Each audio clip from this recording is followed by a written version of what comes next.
everybody, and welcome to our new campaign, short form campaign, 20 sessions only, except probably not. We'll probably add a couple extra on the end because of time constraints and stuff like that.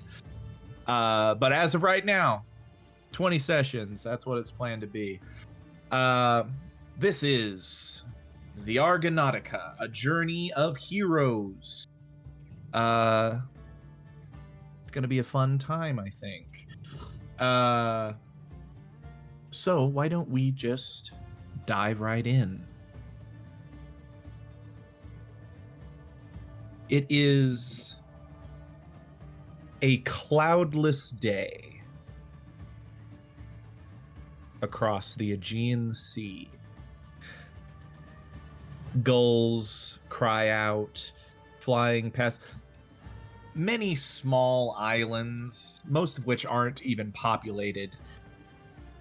But a ship sails through these waters.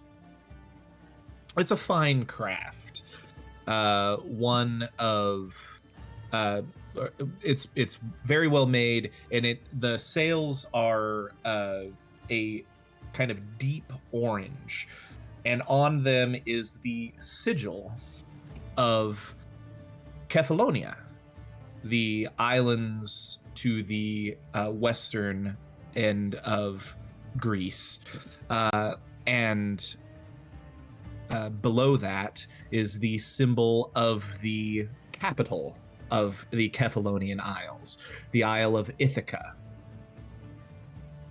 Standing, broad-shouldered, bearded, his black hair just starting to turn to gray, is a well-adorned man. This is the current king of Ithaca, Laertes, and this is his flagship.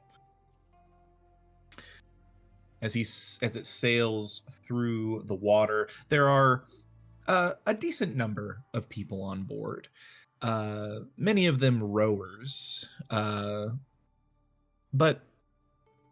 on the top deck, aside from Laertes, there are also a few others. The venerable warlord Peleus of Thea stands here as well does his young son Achilles, who runs across the deck of the ship, playing with a much younger boy who has a similar look to him as King Laertes. As the ship sails, we cut towards the front of this, we cut towards its front, and we see a couple of people. A woman hooded with an ornate bow strapped across her back. She wears a great fur cloak of what looks like boar's hide across her back.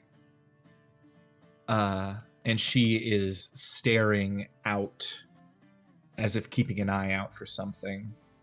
And standing next to her is a much larger figure. December, could you go ahead and describe Jaeger for us?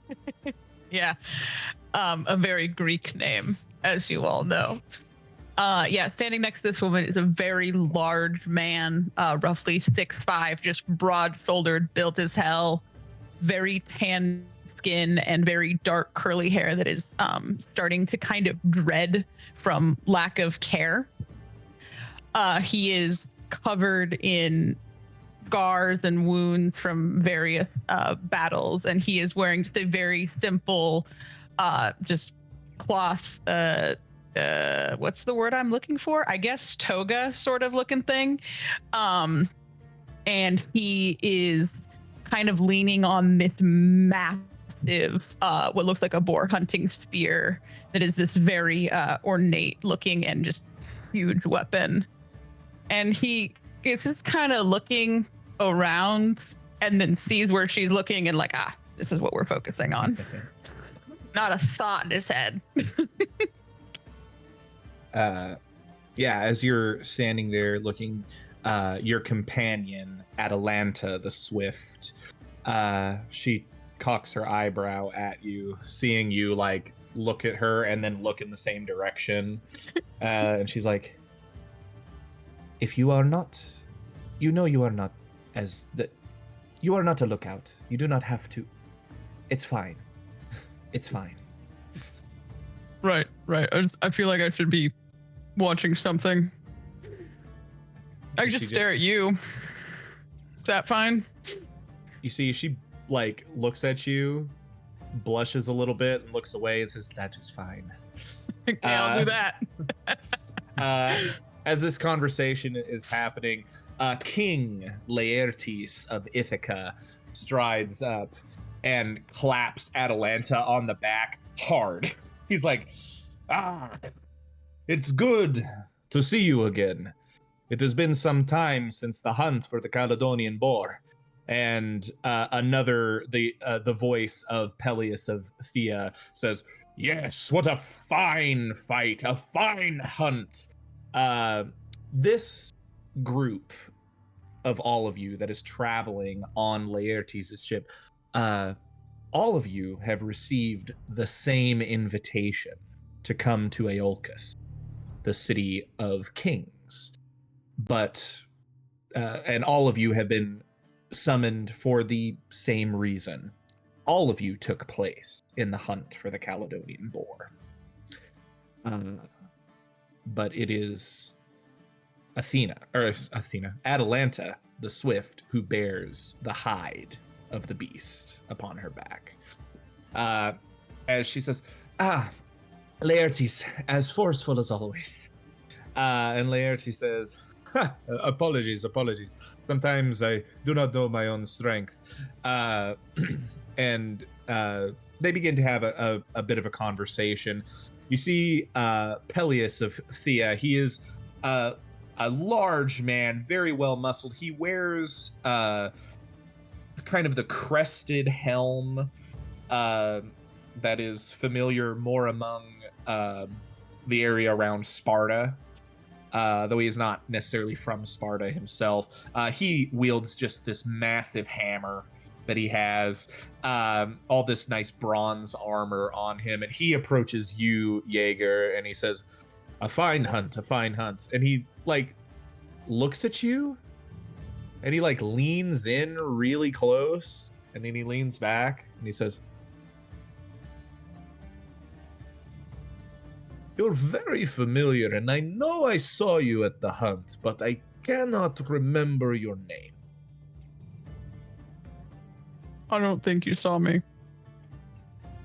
I'm pretty sure I saw you. You were there. You were a member of the hunt.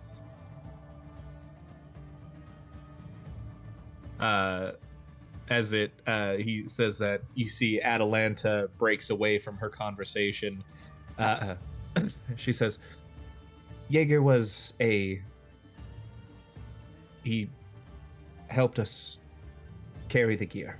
Nothing more. He was a part of the hunt, but he was not a hunter. And that boy. You see, he just, Of course. Apologies. I meant no offense. Atalanta shakes her head. There is none taken, Lord Peleus. It's at that moment that Laertes, looking over both of your shoulders, you see his eyes widen, and he says, by the gods, what is that? And as you all turn and look, you see a port city that you all are approaching. The city of Aeolcus, your destination, but sat in the harbor, even from this distance, is a ship. A ship so massive that you know that by the time Laertes' flagship pulls into port, one of the finest craft ever created for the Kephalonian Navy will be put to shame. And we cut away into the city of Iolcus. A bustling port city nestled at the foot of green hills that slope into the glittering waters of the Aegean Sea. It's a hub of trade and culture, known for its marketplaces filled with spices, fine pottery, and the constant hum and bustle of ships coming and going. And there is another hum, the hum of excitement, as no one in the city can believe what is in their port. Walking through the streets, through the merchants here, we see two individuals that have a very similar look about themselves, but also some differences as well.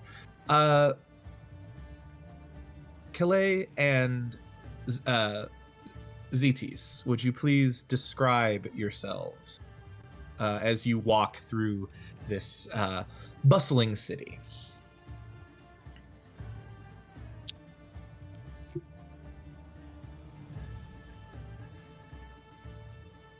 You want to go ahead? Do you want me to go first? Go ahead. Okay. So Calais is about 6 foot. He's got kind of shaggy, silvery, or wavy, sorry, not shaggy hair. He's dressed just in a simple tunic with some bronze pauldrons. And he's carrying a large lance on his back, and he's standing,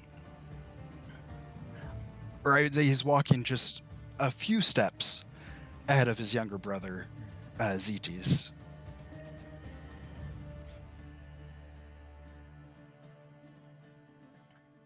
Zetes looking very similar to Kelly's, wearing simple blue tunic with a very similar pauldron, walks kind of nonchalantly behind his brother, Calais. He seems to be absentmindedly reading a book, as well as playing around with a little trinket in his hand that he tosses in the air and catches just as swiftly. His similar flowing hair just kind of brushing up against the merchants and the people of the city.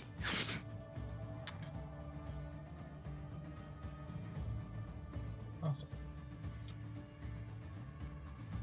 Yeah, as you guys are walking through this space, it's a bustle of things. Just there, you can see from where you are. You see this mast with a massive sail. One massive sail ahead of you. It's like a cloud hovering over the harbor, and you know that is your destination. But for now, you're kind of you've come from the hilly area behind the city and walked in, so you're actually kind of walking downhill. And you just hear, now that you're in the marketplace, you hear people barking out things. Trinkets for your travel. Ensure that Poseidon does not sink you when you go on your voyage, huh? You hear other people. Spices fresh from the lands of Arabia. And just all of these people calling out. You also hear a voice calling, as you see this old crone woman who is like basically naked, at the center of the marketplace. She has like some rags over her, and she has this stick, and she's waving it around. But you see on her head the a band that signifies her as a seer, an oracle. And she is there, and she's doom to all, just this loud, and she's nearly as loud as the people that are actually selling something. But Calais and Zetes, what do you guys do as you are walking through the marketplace here? ZT's kind of knocks one of the trinkets. It's more kind of like a ball, bounces it off Calais' shoulder and says, "Well, I think your wife is calling to you over there." Zetes, What? we don't have time for these games. You're the one that wanted to go here. Yes, You said this is we your have- big calling. we have important business. You have important business. I'm just here to keep you alive.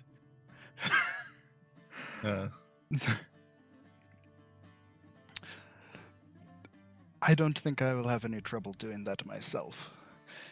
Seems like Father is the one that told me to do this.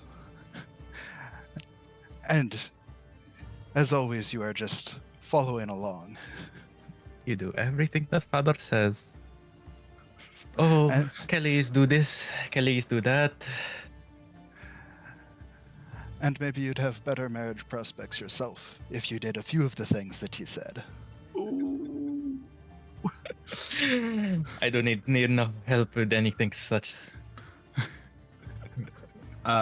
It's about this point, as you guys are walking through this space, you hear another voice kind of begin to speak, but not just a voice. You hear the strum of a lyre, as you see this kind of rather colorfully dressed man in a kind of like a bright blue toga. He has this very sharp pointed beard with a mustache, this dark black hair, and he has this golden band to keep the hair out of his eyes as he pulls out he also has a backpack that's just full of paper, and he takes out this harp and he gives it a little strum, and he says, now everybody, everyone knows that the oracles should be heeded, but we need a little bit of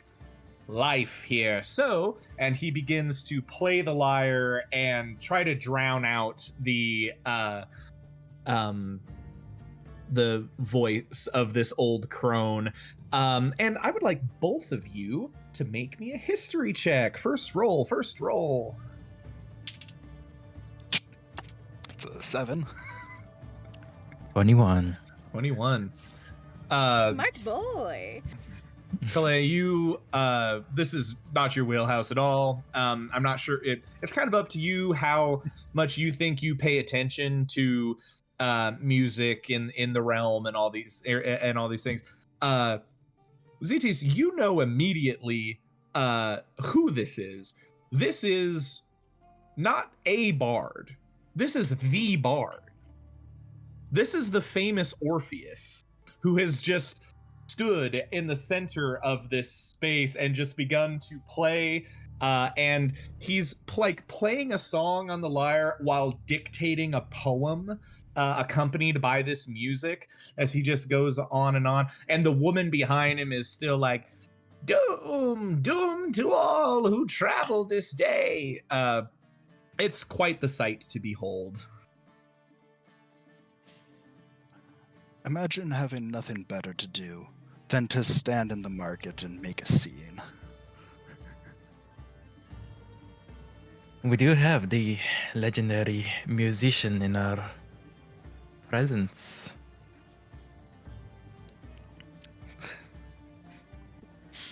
It's making a rather legendary racket.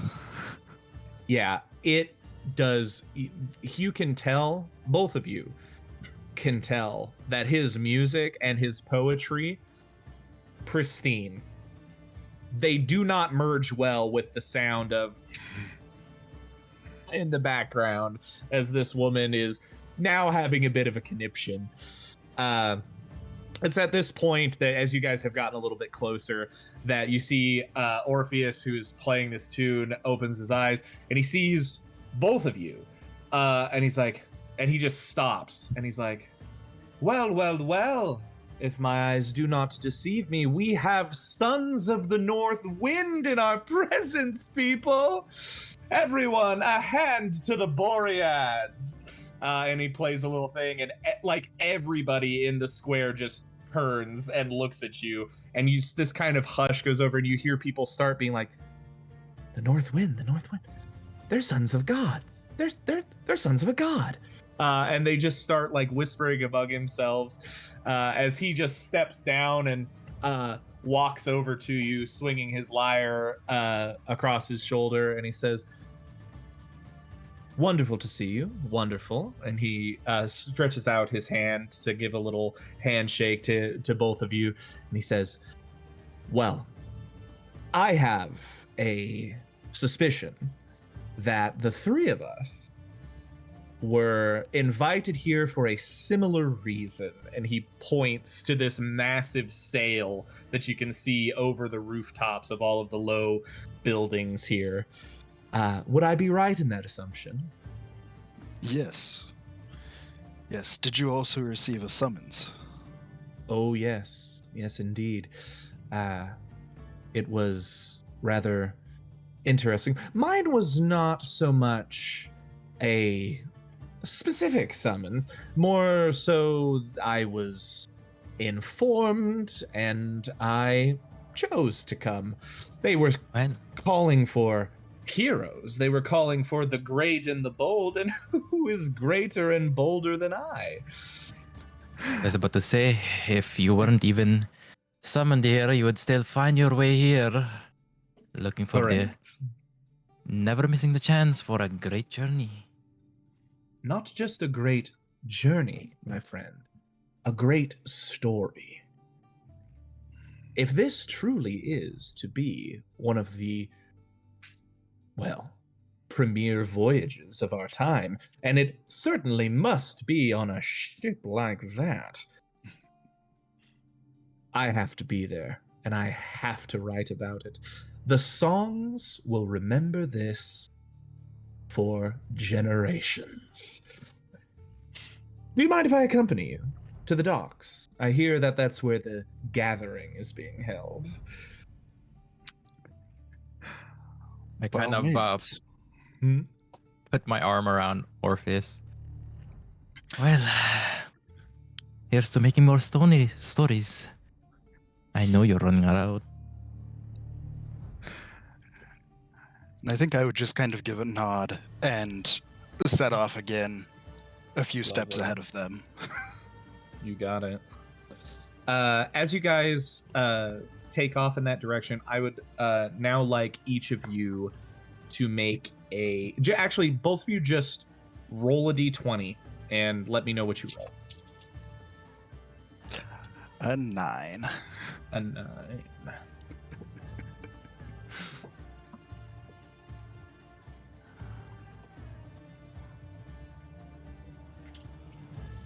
A 2. A 2. As you guys take off walking, Calais, you are a few steps ahead of them. You just keep going.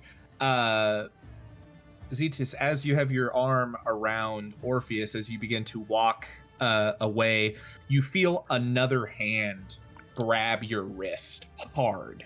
But then you realize it's a you could get your hand away from it quickly, but it just takes you by surprise, and you turn and you look and you see this old woman, this crone, has walked up beside you and grabbed you and is looking at you, and you see her eyes are just like cataract over, like she can barely see, but she still seems like she's looking directly at you. And as she does, You see her jaw goes slightly slack and a little bit of greenish mist comes out of her mouth. And she looks you directly in the eyes, Itis, and says, "Strength abandoned brings ruin to the bold. A single absence can leave a ship adrift in more ways than one." ZT's straighten ups and, well, thank you for that, madam.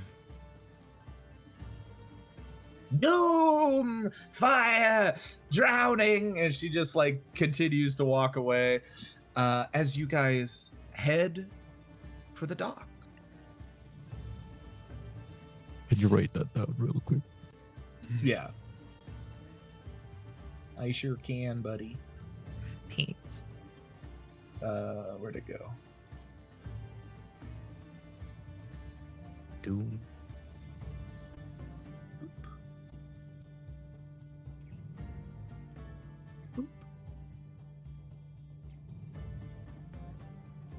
Shoop. There you go.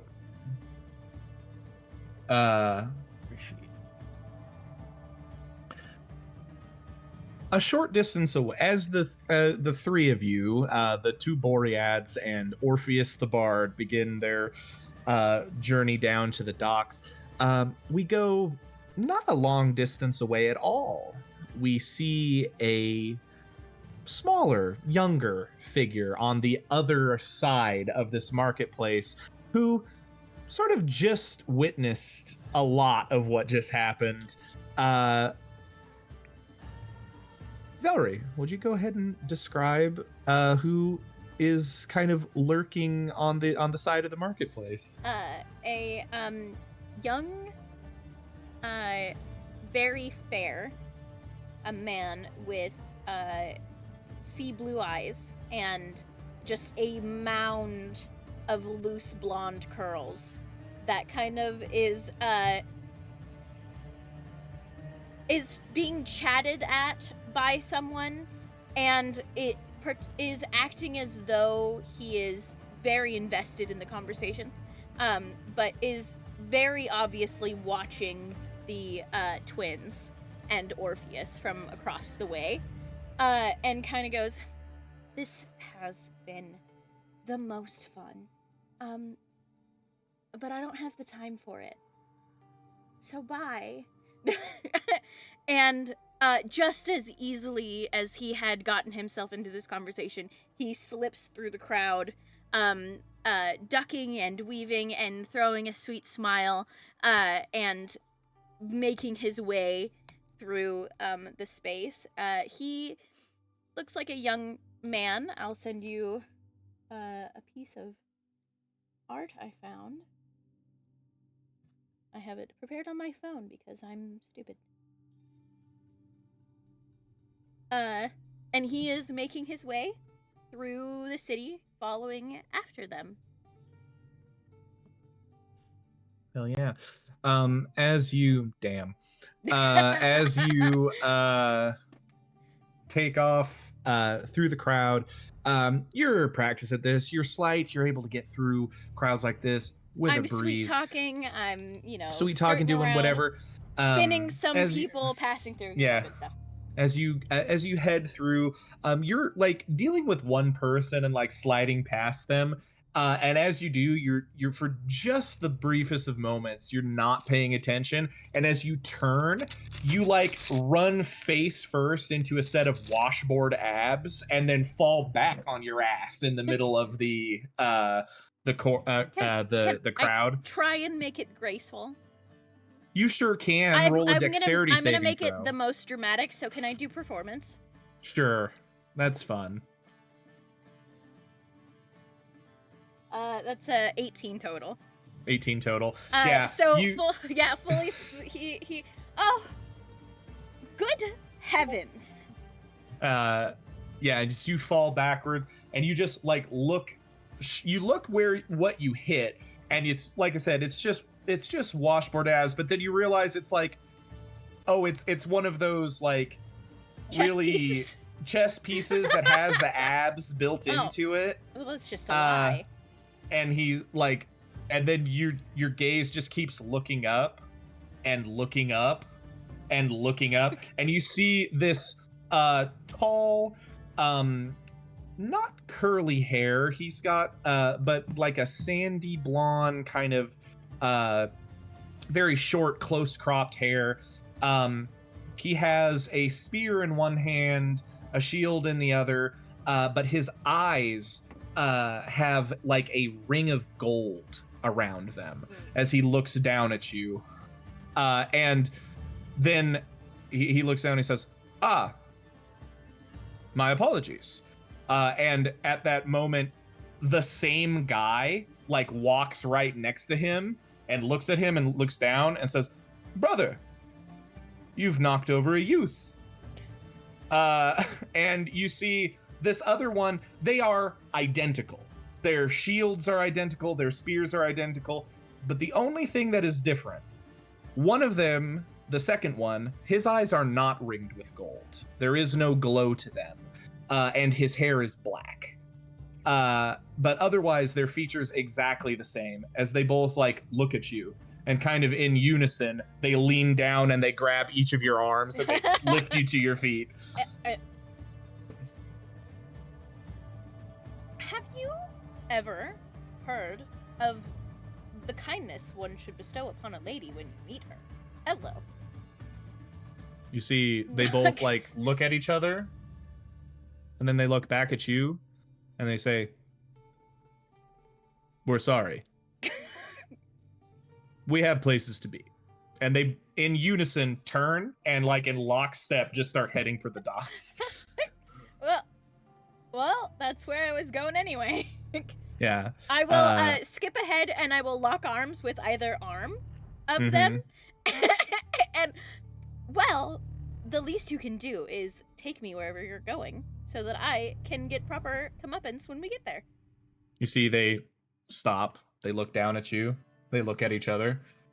The one with the golden ringed eye says, "Brother, the woman wishes to accompany us to the docks." And you see the other one says, "I see no issue with this." And you say, "Very well." And they let you, and they just begin to march. It's about as you're marching away that you feel this gnarled hand just kind of like grab you by the shoulder.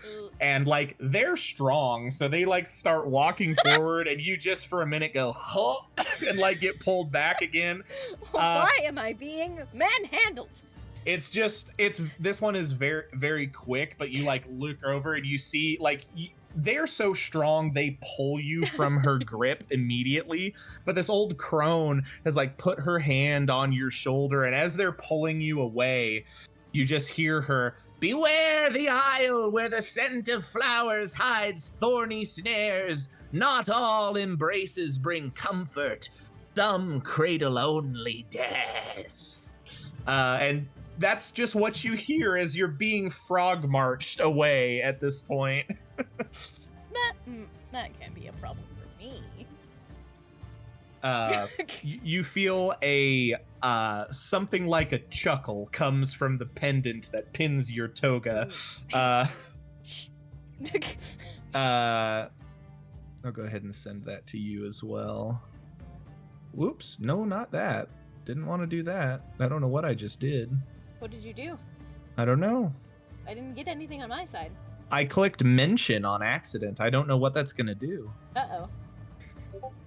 Whip. Okay. I There's appreciate that for you.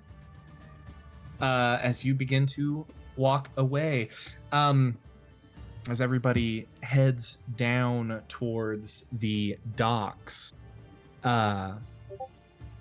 Whoops. Okay. So we do that.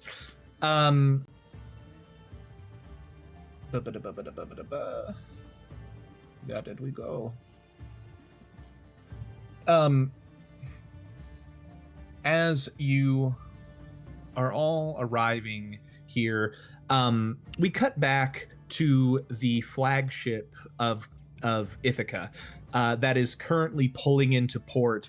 As Jaeger, you, Atalanta, Laertes, Peleus are all just standing on the edge of this ship, looking up at the deck of this massive trireme, just like staring at it in awe. You see Laertes like looks at all of you and says,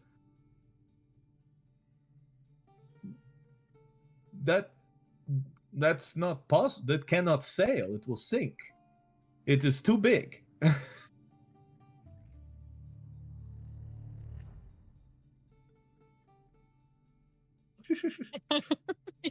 Jaeger cannot think of a single thing to say in response. He's just staring at it. The as you all like you sail up and approach the docks, the cacophony of voices, people that are just here to stare and gawk at this thing.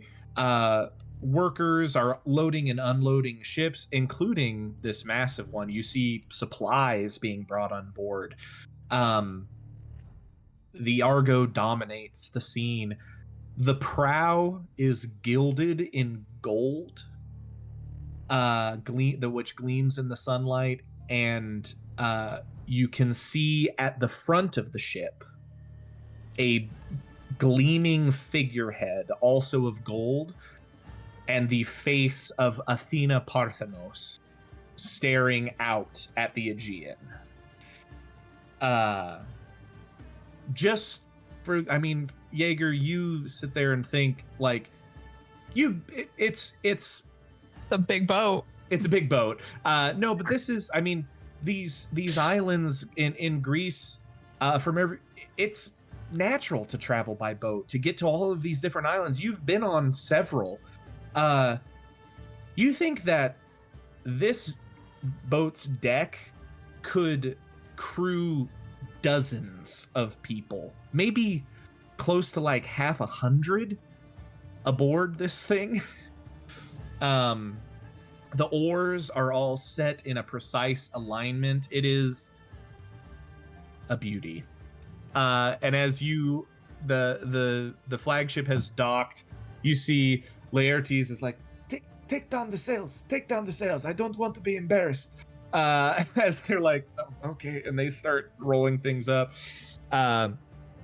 You see Peleus is like patting his son on the shoulder, and now, Achilles, remember, you are to return home. You are to tell your mother where we are going. Once we find out where we are going. And you see he nods and he steps off the boat. When Peleus steps off the ship, there's like it rocks away. He's a large man. He's comparable to you, Jaeger. He's just a massive dude. As Laertes stands as well, offers his hand to you, to both you and Atalanta, just to help you stride off the ship. And yeah, you see this huge crowd out at the center of the docks. And we're going to say that Jaeger, you and your companions, Zetes and Calais and Orpheus, and Theseus, along with your two companions, who are kind of towards the back of the crowd now as everybody's walking up, you see within this crowd whoops, I lost my thing. You see one man at the center of the crowd, larger than anyone you've ever seen, larger than Jaeger, larger than Peleus, Theseus, larger than the two men who are marching in step with you, and they are quite big.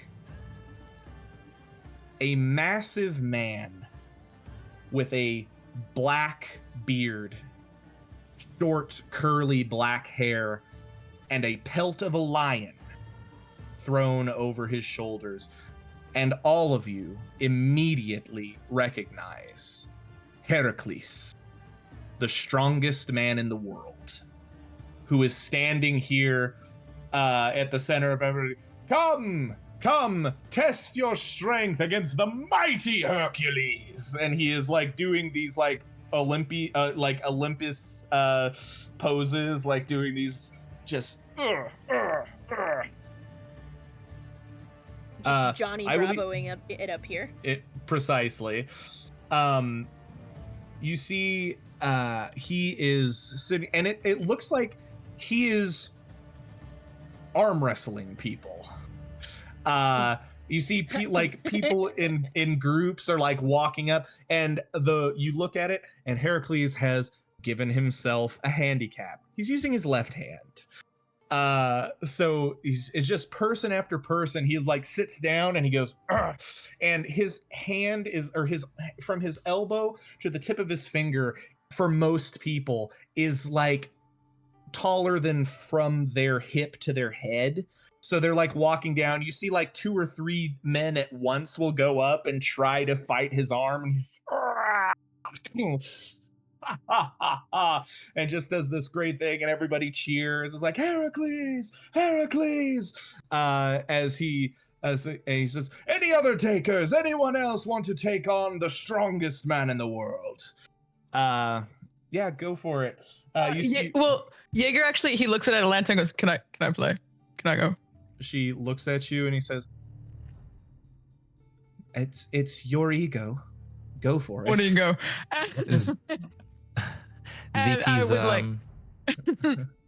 ZT turns to Calais and he's like, brother, who knew the mighty Hercules would be so typical?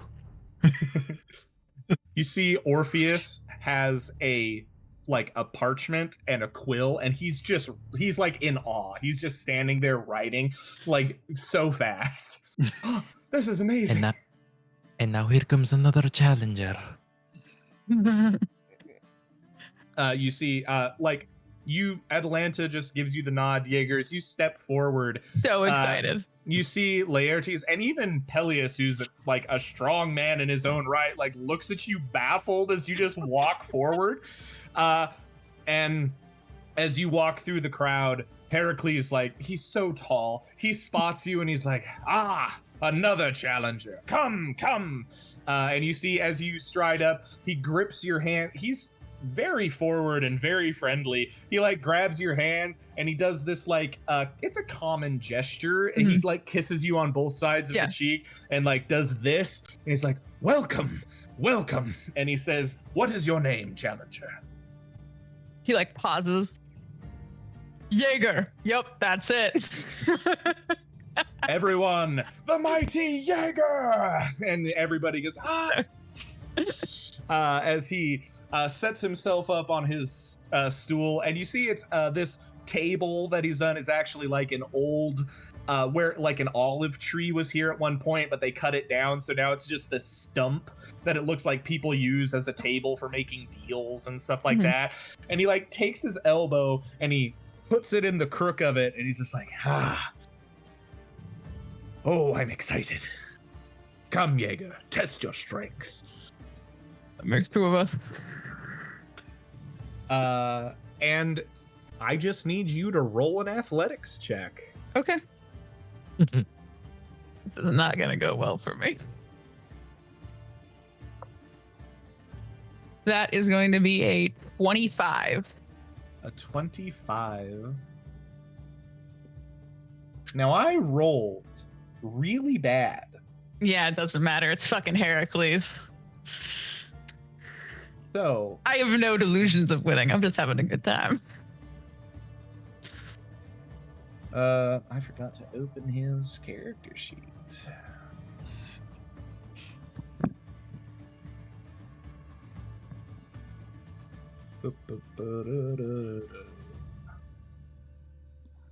Where are you, strong boy?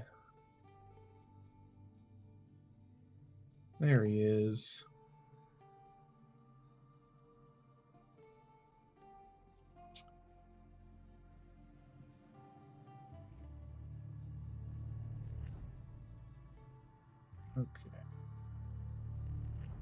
Okay.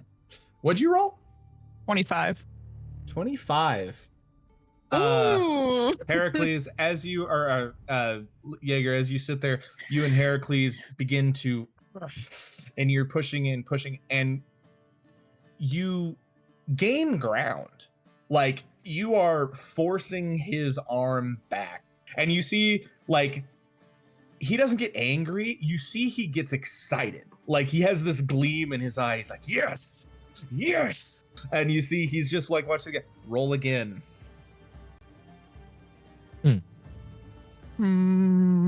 Okay. Can I possibly fuck with it? With who? With Jaeger. How do you want to fuck with it? I gotta hold on.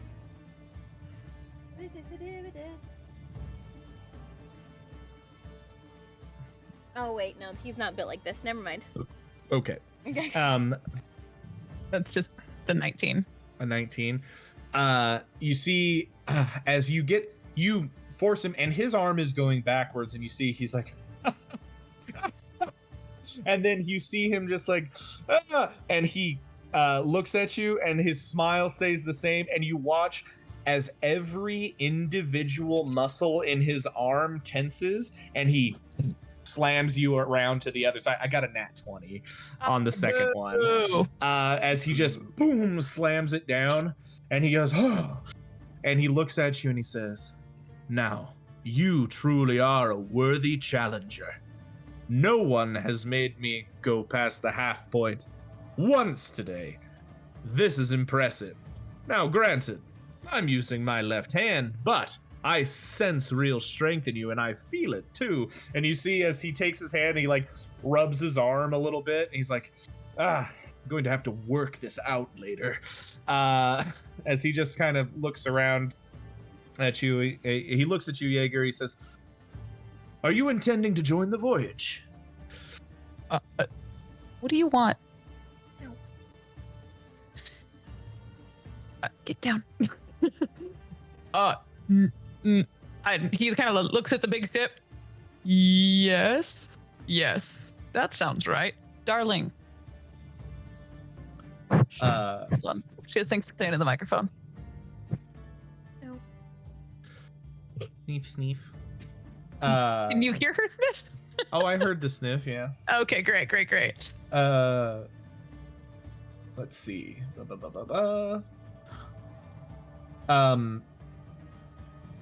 You see, as Heracles like finishes this, you see he's like, well, I'll be happy to sail with you. As he claps you on the shoulder, and he like looks over, and he sees Peleus and Laertes and Atalanta, and he says,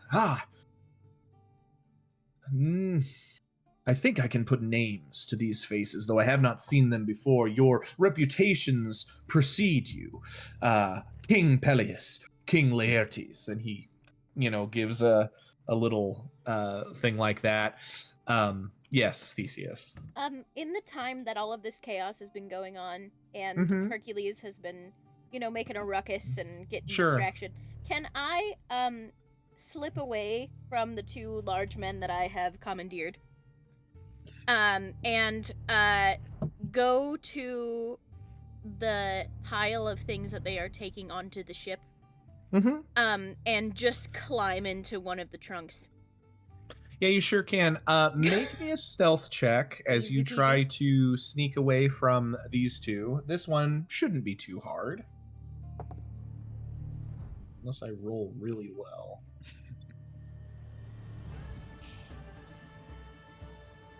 $28. That's pretty good. A sneaky lad, this one is. He is a sneaky lad. Easily. As you definitely get away from them, and you start, I'm gonna say, for now, what you're doing is you're going around the outside of the crowd. It's gonna take you a little, if you're going stealthily, it's gonna take you a little bit to get around that way. Sneaking through and getting around.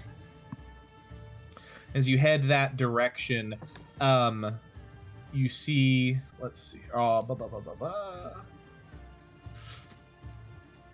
Hold on. Holding. Oh,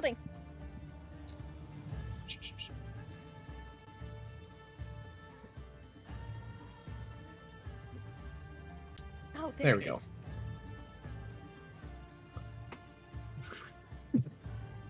I looked back at a great time. Let's see. Stealthy. Yeah, as you guys are all kind of gathered in this space, like anyone or most of you aren't necessarily close. So as Theseus is sneaking away, Theseus, you get maybe 20, 30 feet away through the crowd, and you just hear, like, through the din, you hear this voice just kind of say, "Brother, our companion has gone missing." And he says, "Ah, we should find her." And they both split up and just begin to walk the perimeter either direction around the crowd. And we'll get back to that later.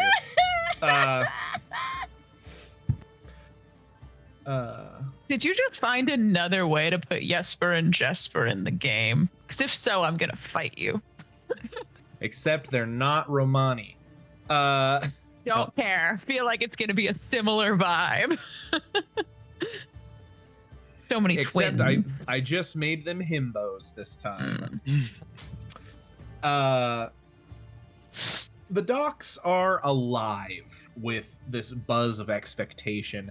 Heracles gives out his offer again to see if anybody wants to come and challenge him. There's more people that yeah. ZT's hearing this. Now that the mighty Heracles has the warm up, perhaps you should try a main contender with my brother over there. You see Heracles he hears you say this, and he's like, and he looks at your twin who's right next to you, and he says, "I'll take on any challenger if they're willing." And Heracles says consent first. Bard, I will show you a performance worthy of a half-blood. And I just walk straight towards Heracles. Yeah. So ZT's ZT's gives a wink to Orpheus. Yeah.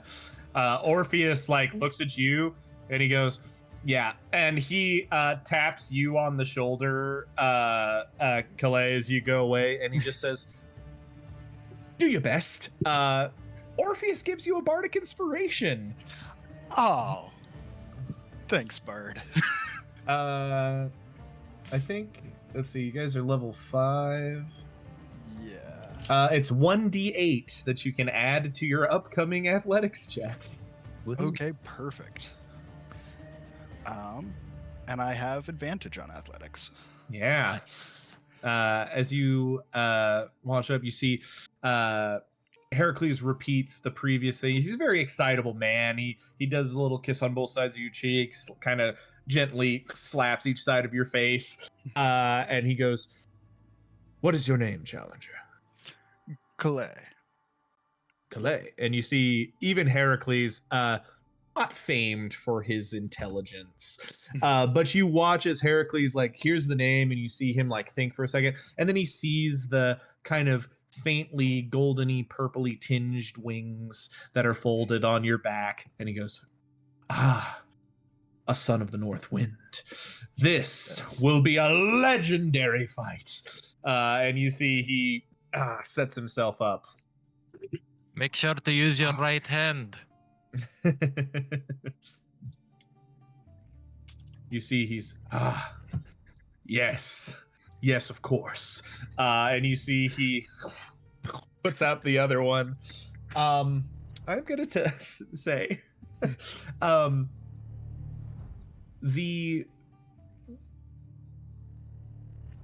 let's just roll. This will be funnier.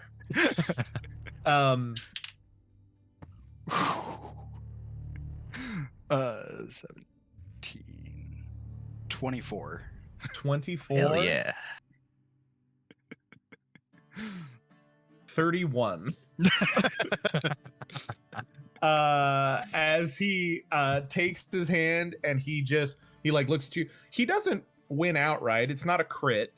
But he does like he begins to immediately gain ground. One more victory in this contest and he will have you beat. You get to roll again though to try to fight him back. Okay, with no bardic inspiration this time, right? No bardic inspiration. Yeah. And I that's try to insight. 20. 20. Ooh, let's go. Dirty 20. That is. I mean, he definitely beats you, but I just want to be polite and tell you how much he beats you by. Oh, this time he beats you. Highlight. He beats you by exactly 30. Not by 30, but he beats you with exactly a 30. Yeah. As he finishes it and sends you to the side, and he says, and you see, make an insight check, Calais. That is a 15. 15. Heracles, like, he's very jovial. He likes, and he's glad that you did this for sure. You see the slightest twinge of disappointment, but it's like immediately masked as he's like, better luck next time, friend. And you see he gives you a little tap on the shoulder. Zat. If you are here for the journey as well, then we'll have many opportunities. You see he nods and he says, yes, we have the Boreads with us. And the crowd like begins to cheer. Yeah, I am fuming about this though. Yeah. As you're finishing up, yeah. As you're finishing up with this, you hear like a horn kind of blow,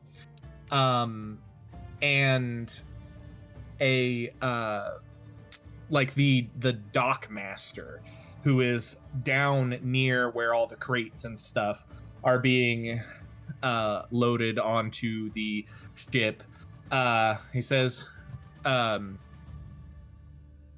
everyone, and he points to a space a little ways up and away, and he just says, hail King Peleus. And they everybody like does the thing and does a bow. Because this is Greek mythology and there's so many names that are so very similar, the Peleus who traveled with you, Jaeger, is Peleus. This is Peleus, Pelias, who is the king of Iolcus.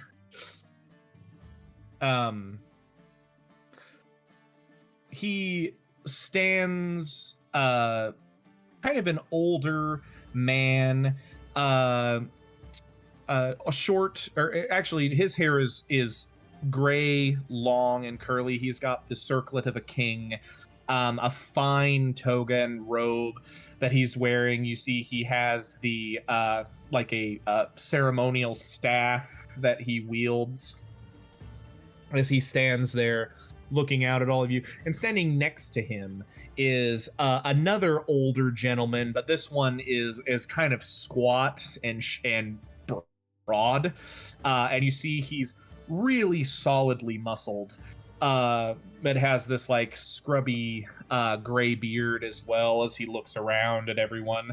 And you see King Peleus of Iolcus speaks out. He says, his expression is unreadable, but he says, welcome to all, heroes and citizens alike. Many of you have come at a summons to board this fine ship built by this man. And you see he points to this short man next to him who like has his arms crossed, and he kind of narrows his eyes and looks at everyone. He says, this is the great shipbuilder, Argus, and this is his finest creation. And you see Argus like, and he stands forward and says, "The building of this ship would not be possible without the guidance of Athena Parthenos herself." And you see he does like a little prayer bow real quick. "I bow to your wisdom." And you see it's not disguised very well. King Peleus like kind of rolls his eyes a little bit at Argus's gesture, but he just nods and he says, "The shipbuilder will of course be traveling with all of you." And you see he says, "Yes, I won't just let a bunch of buffoons man my ship. I'm the only one that knows how to fix it." And you see he just begins to stride down and march towards the ship. You see King Peleus stands there and he says, "Now it is only a matter of deciding who will captain this vessel." It's at this moment that you hear just a random stranger in the crowd, as everybody starts to murmur amongst themselves. A random stranger says, "Heracles! Let Heracles lead the Argo! Surely no one is braver or stronger!" And the crowd just begins to roar in assent, and it's hard not to agree with them. You look at all of you, even you, Theseus, who at this point, because the whole crowd is like focused kind of in your direction now, looking up here, you've kind of had to stop and just join with the crowd looking up here. Heracles is by far the most inspiring person here, as he looks down at you all. There's this roar of agreement. Everybody's like, "Yeah, Heracles, Heracles!" As he stands there, and his laughter, rich and deep, comes out again. "Friends, good people of Iolcus." He raises a hand and the crowd goes silent. "Your faith in me is a treasure greater than any fleece. And it's true, I've faced many trials and lived to tell the tale. But this quest is not about me or my strength. It is about something far greater." At this, the crowd quiets, people starting to like mutter amongst themselves. And you see Heracles just begins to step up the steps towards where the king is standing, as he's just walking up. And you see King Peleus like is side-eyeing him the whole time as he's walking up, until he gets up to this platform, walks past the king, and puts his hand on somebody else's shoulder and guides them to the front and like puts him in front of the king, looking out at you all.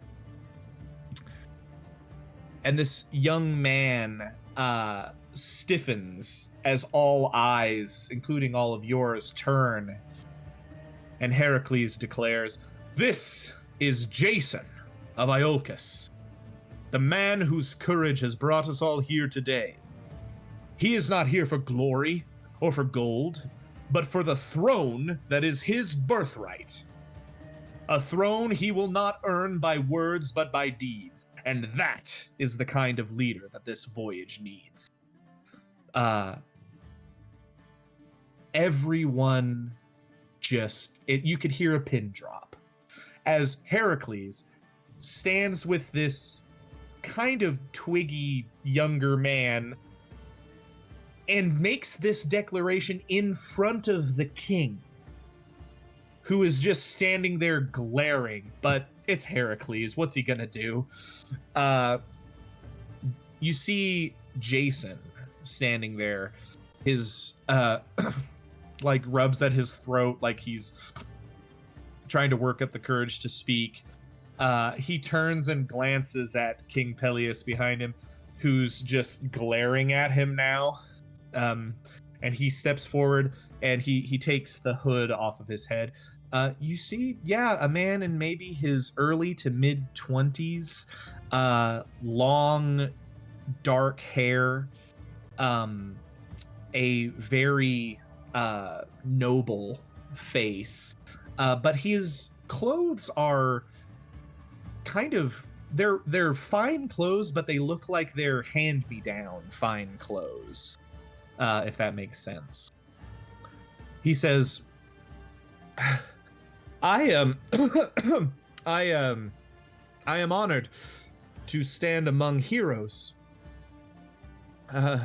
You see his fists like force in, or his fingers curl into fists as he like is struggling to make eye contact with the crowd.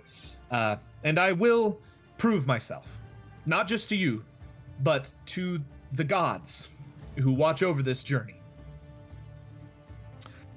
The silence continues, everybody just kind of looking up at this young man before Heracles claps him on the shoulder, almost knocking him forward off of the platform. Spoken like a true captain, he said, and he turns to the crowd and says, the gods themselves have chosen him, and I, Heracles, pledge my strength to his cause. Who among you will doubt him when even the mighty Hera smiles upon him? There's a hesitant cheer that begins to start while Heracles is like, Jason, and the whole crowd begins to rally and they're like, Jason.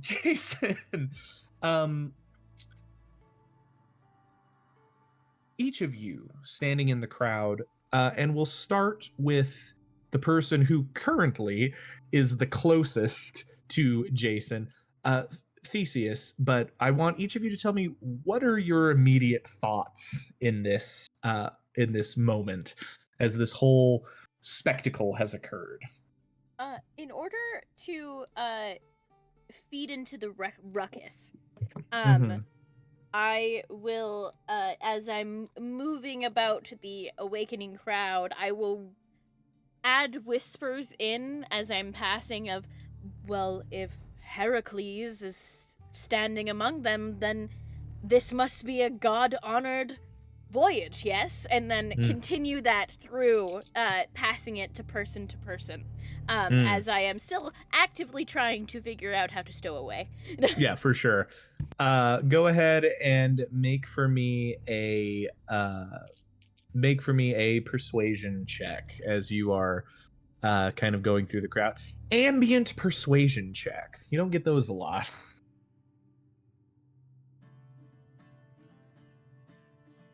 The 23. 23. Yeah, I'm going to say that your whispers as you're making your way through the crowd are actually part of what gets a lot of the people towards the front, like joining in with Heracles as he says, Jason, and gets all of this going. Our next closest would be our twins, Calais and Zetis. What are your guys' immediate thoughts as this is happening? I mean, this is what we're here to do. So I just have a sense of resolve. And also, I feel like this will give me a chance to show up Heracles a couple of times. So yeah, I'm in. Yeah, absolutely.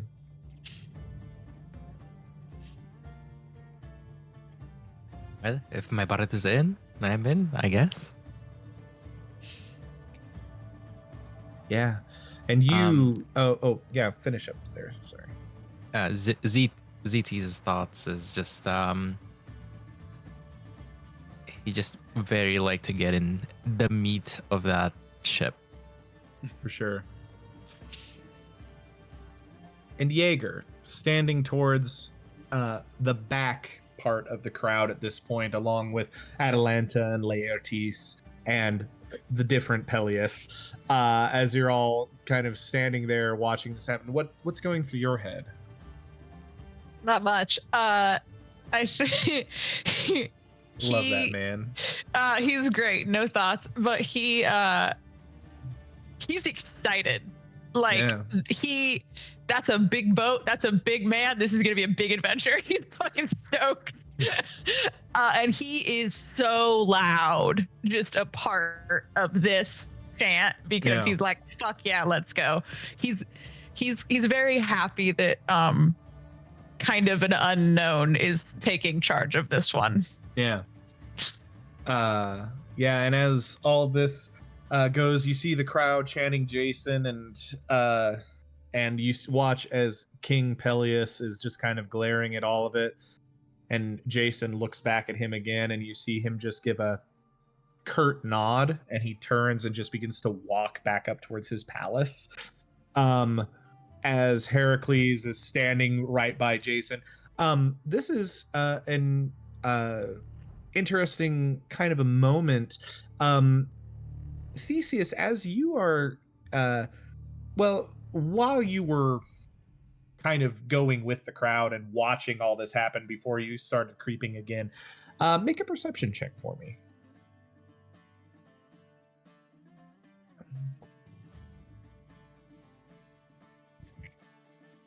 It's a 6. It's a 6? No. Go ahead and roll with advantage as you hear a whisper come from your clasp as it just says, something familiar there. 15. 15. Yeah. As you're like moving through the crowd, you like look back up at Jason. You see he also has a strange looking clasp that is clipping his toga together, and you see a peacock feather. Oh.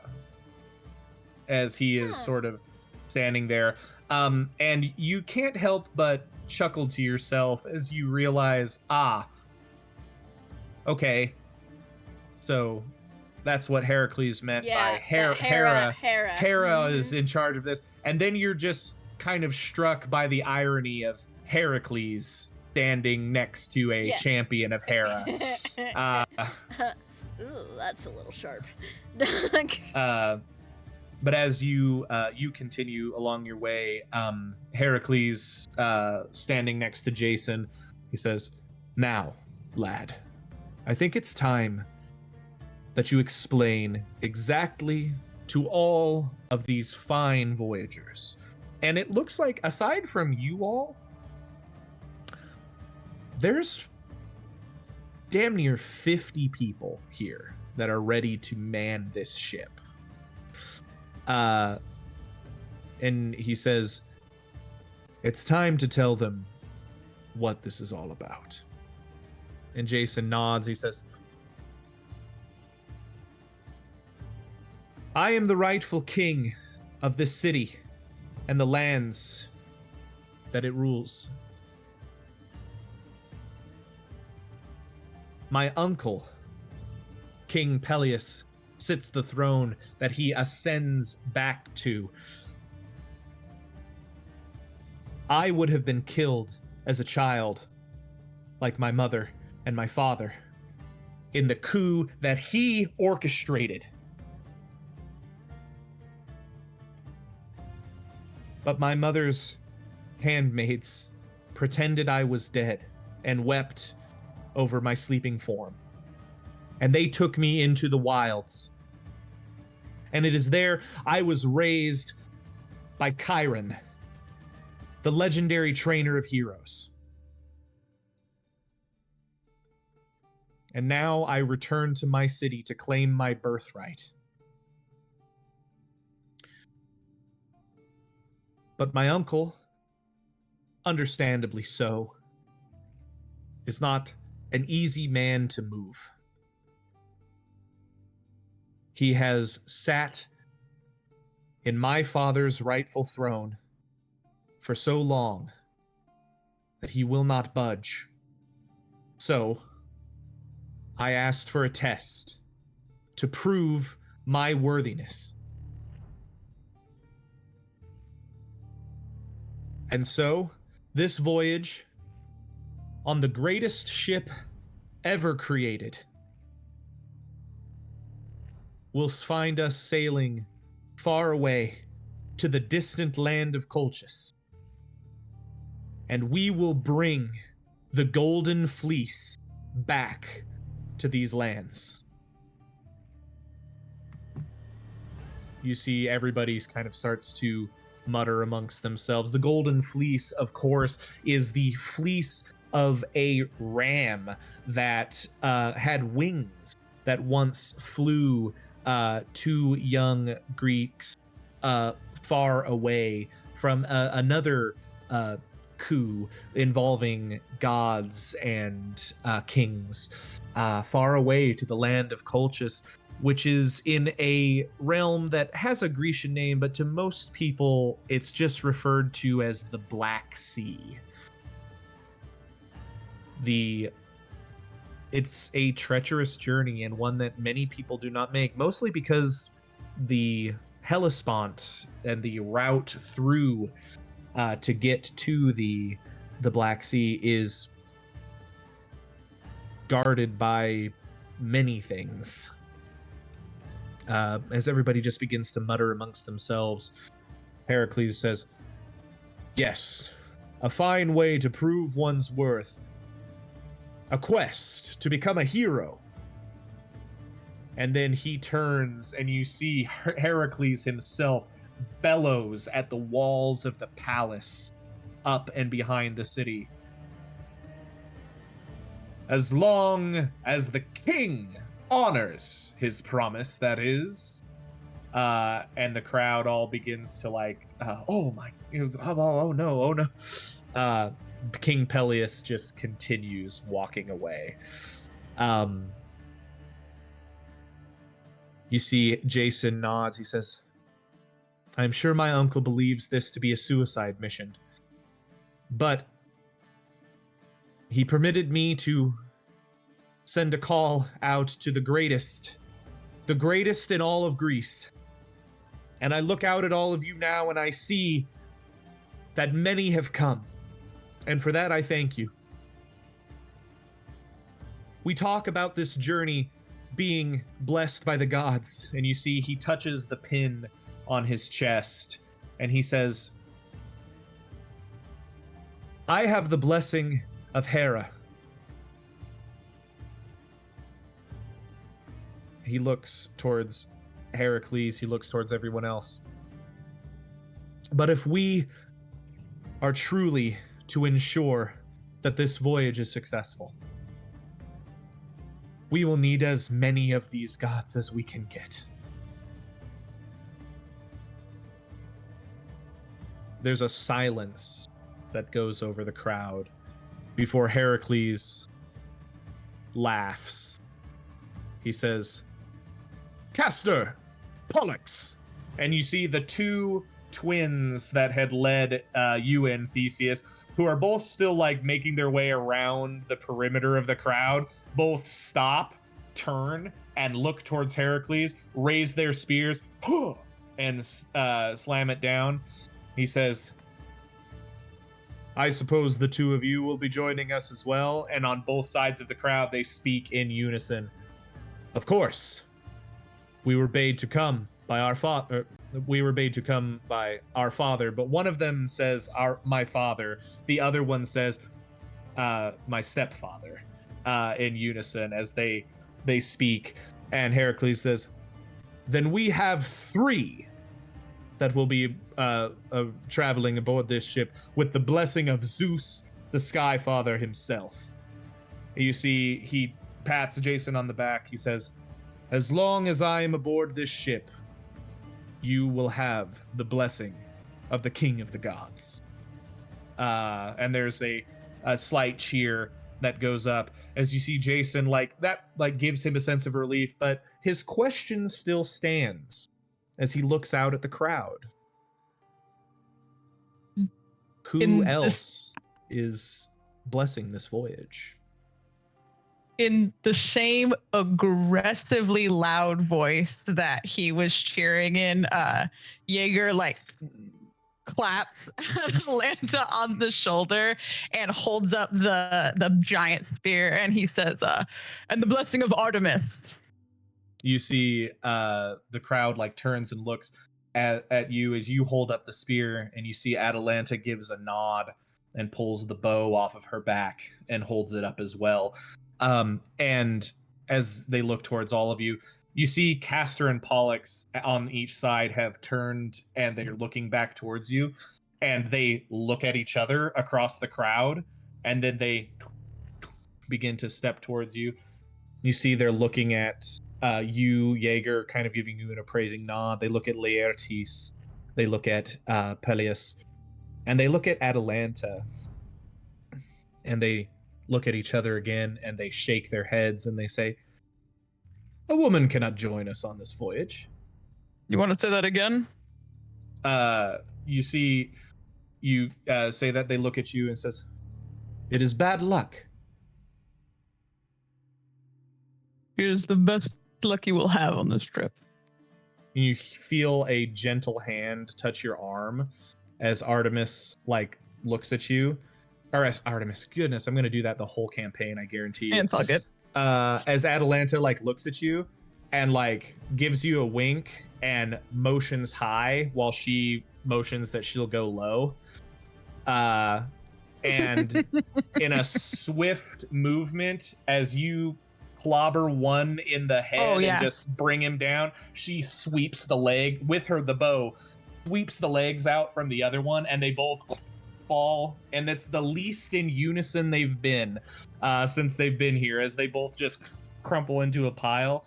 And she steps forward and puts her foot on Castor's chest, and Castor looks up at her, says, "How dare!" And she takes an arrow and takes it and the bow, and she says, "I hold the bow of the Lady Artemis herself. Would you deny her the right to join this voyage?" And you see he looks up at her, the other one who is starting to scramble up, like he's trying to do something. Smack him back down. You see he gets down as she looks, and she just looks at you, smiles again, and looks back at the one she's stepping on. And he's looking up, and he looks like he's about to say something. And there's a loud bark of laughter as Heracles from the other side says, "Oh, my dear Dioscuri, you have picked the wrong fight. Behold Atalanta the Swift. She has the hide of the Caledonian boar.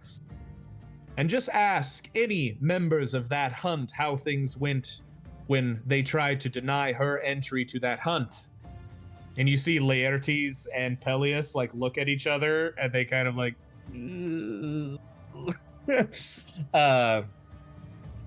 you see the one that you knocked over, Jaeger, has stopped, and he and the one you got actually was the one with the golden eyes.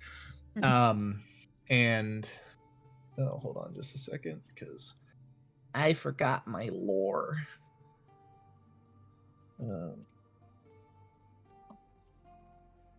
Let's see. Yeah, so the one that you have knocked over with the golden eyes is Pollux. And you see he recognizes the name when Heracles says it, and you see he looks at his brother and he says, "Ah, brother, we have made fools of ourselves." And you see the other, he's her foot still on his chest as Castor says, "Yes, I think you are right." And both of them look at Atalanta, nod their heads, and say, "We apologize. We meant no disrespect to you or to the Lady Artemis." And she just nods and takes her foot off of his chest, and it says, "Very well," and steps back. Heracles says, "Good. We will need the mistress of the hunt. It is good to have you both aboard." Anyone else? Kalai looks back. Yep. As ZT's was just looking at his brother, and all right. Glances at the bard and Bard, are you joining us as well? You see Orpheus is I wouldn't miss this. If I had a pox, if I was missing a toe, I would be here. So yes, I'll be here. Then Clyde turns back to Jason and raises his lance and says, "The north wind will bless this voyage." With a bard as well.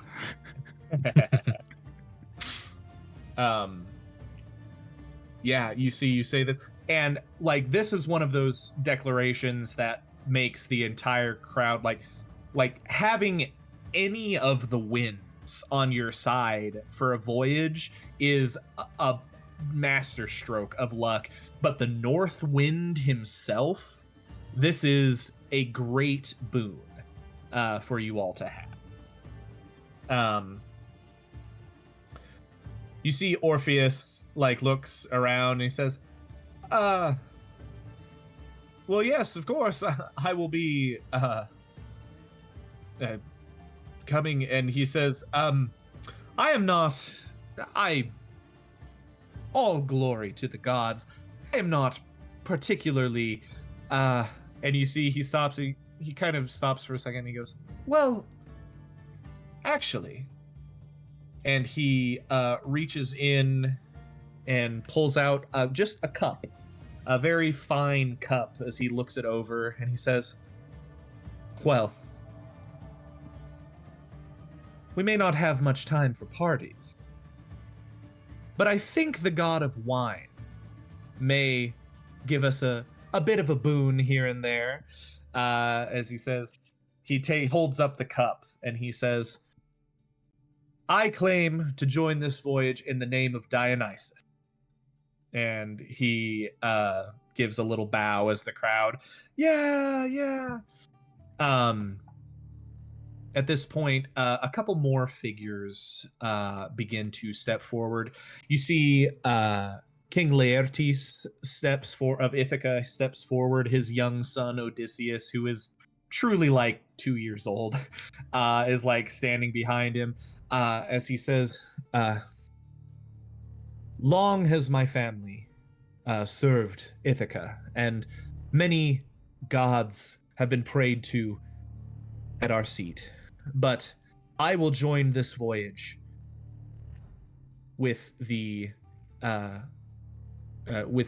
aid of my wife's ancestor. Hermes will bless this voyage.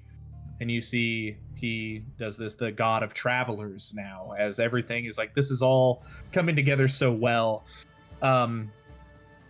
You see you see Peleus of Thea, the father of Achilles, who is a little closer to like a young teenager. You see he stands there and he says, Lord Ares, the god of war, will bless my hammer for any and all that try to stop our voyage. Another big cheer goes up. And then there is a few minutes of like nobody saying anything before a hooded figure just kind of steps forward. He's got a staff in one hand, and he doesn't remove his hood, but he just says, Apollo also will guide our future. And there is another cheer that goes up. And finally, through all of this,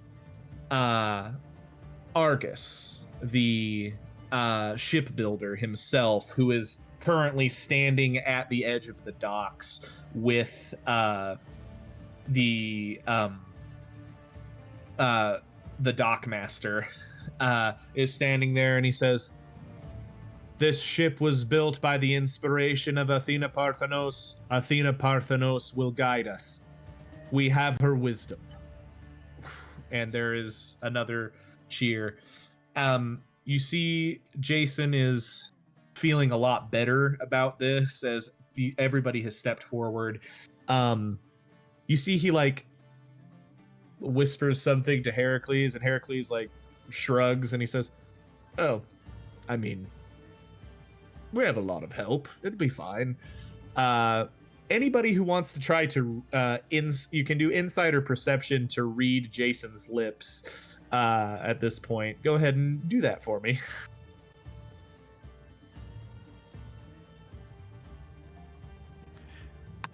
16. Okay. Nope, 15. 13. I think Kalai just skips it.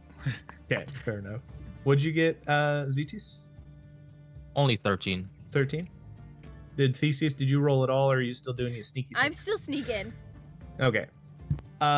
Jaeger and Zetis, I would say both of you, when he leans up to talk to Heracles, you just see his lips moving, and it's definitely a question that he's asking, and the only words you can make out are, "What about Poseidon?" Yeah, that's what I thought. And you see he's just like, "Oh, we have a lot of help, and it'll be fine." And he's like patting him on Totally the back. good. Voyage in the sea, who needs Poseidon? Yeah. Yeah, fuck that guy. As I can I get into one of the trunks?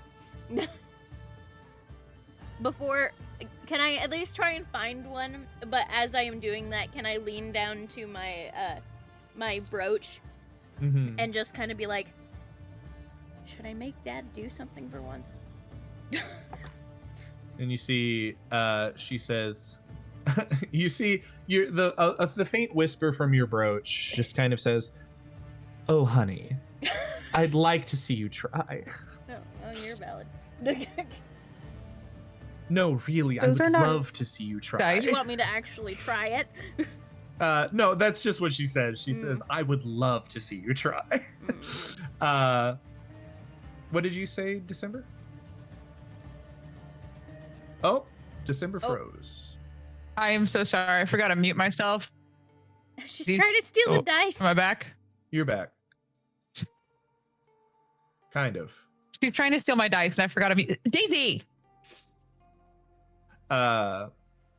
Okay, so because I knew how you were going to try to get onto the ship, Theseus, I have built a little challenge in here specifically for you to try to get onto the ship. Goody. I'm so excited. Let me do my rogue thing. Yeah. As you have made your way around the crowd is now focused on this section. Argus has kind of joined the crowd as well. At this point, you have two major obstacles to getting onto the ship. Mm-hmm. The first is the dockmaster, Mm-hmm. who is pacing along, watching, and like he has a piece of parchment as he's looking over everything, taking a survey of everything, making sure things are going onto the ship properly. So I had originally planned for this to happen at night, but it's not happening during the daytime. So I'm just going to adjust the DCs accordingly. Okay. So you kind of have a couple of options here. You need to get past the dockmaster, and then you need to get past the two guards that are standing at the gangplank of the ship.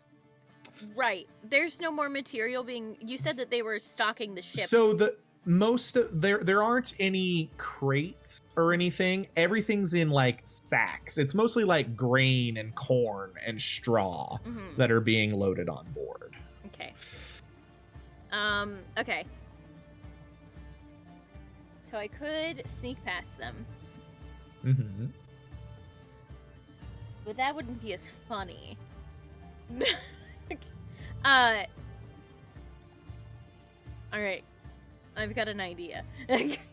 I'm gonna start moving towards the gangplank to get up on the ship as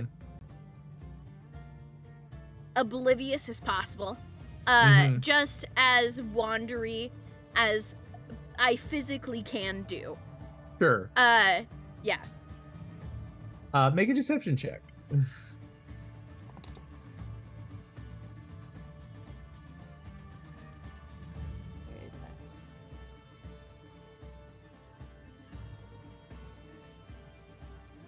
I believe that's a 22. 22. All right. Or no, 21. 15 plus 6, so 21. 21. Okay. As you're just kind of derping along as you walk towards the gangplank, you see the two guards, like as you're approaching, their spears just and cross in front of each other so that you can't access the gangplank.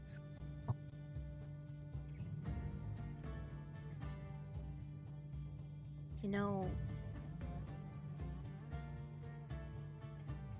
I'm not really usually one to not allow lords their access to entertainment. And I have a very specific job, just like the two of you do. And you are keeping me from doing said job. You are a lord. No. What lords do in their off time is nothing of your concern. Are you a lord of Iolcus? I'm not a lord. I am an entertainer, for said lord. They're super dense. They're like sitting there. They're like, and you see the one on the left. You see his eyes get wide, and he's like, and he looks Are at you the going other to one, continue to ask questions? and just the other one who hasn't figured anything out yet is just like, it's our job to. And the one elbows him in the side, and is like,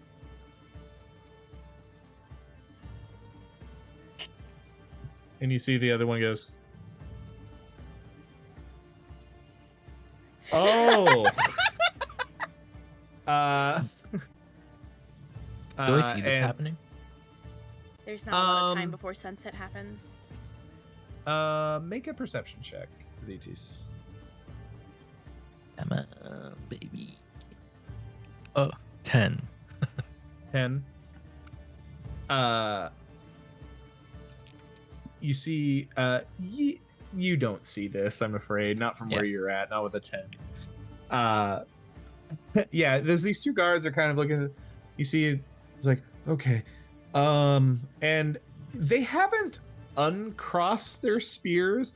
In fact, what really has happened is you look like you've just flustered them. Like they're both still doing their job, but now they're very red in the face. I'm going to like just press a finger to one of the spear tops. I need this to move. Sunset is not long away, and we're gonna set off, and I've got to be ready.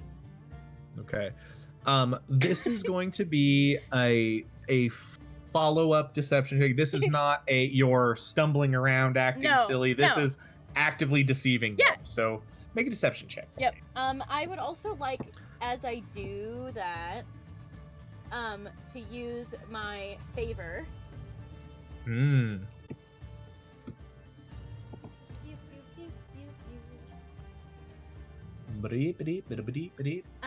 I will use 4 charges. I'm going to use my Rose ability to cast the suggestion spell.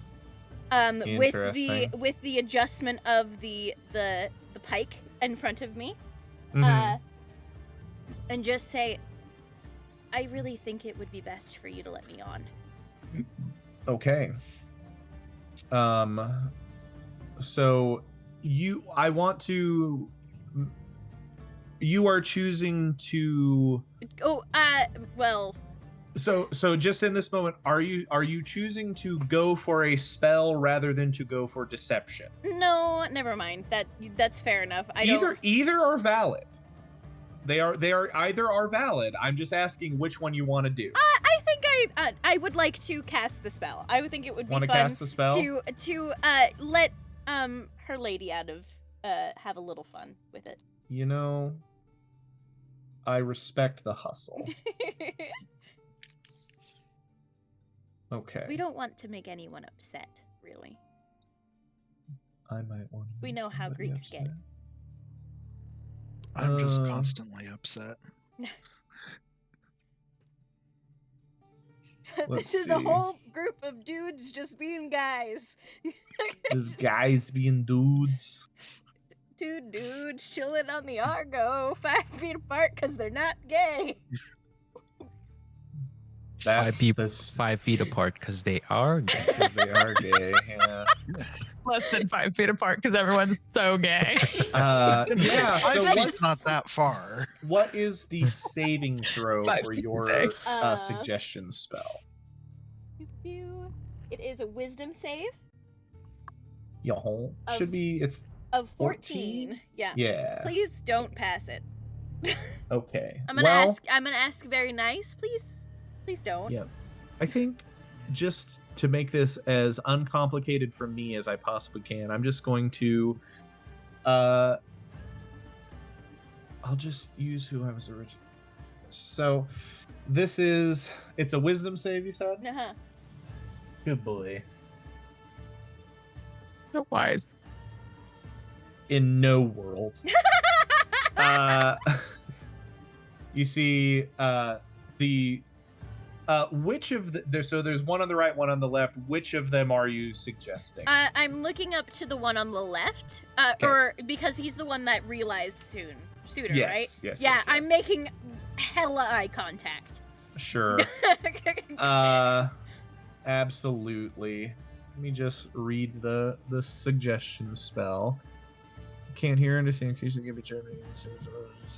Okay, the action does sound reasonable enough. Yep. Yeah. Yeah, he just like looks at the other one and he just says, "All right.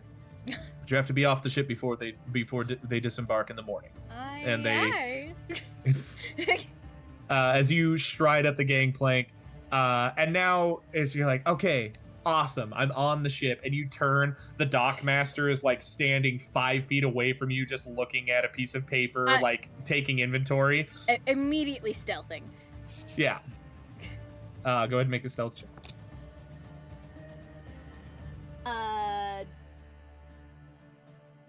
26. 26. Oh, plus 11.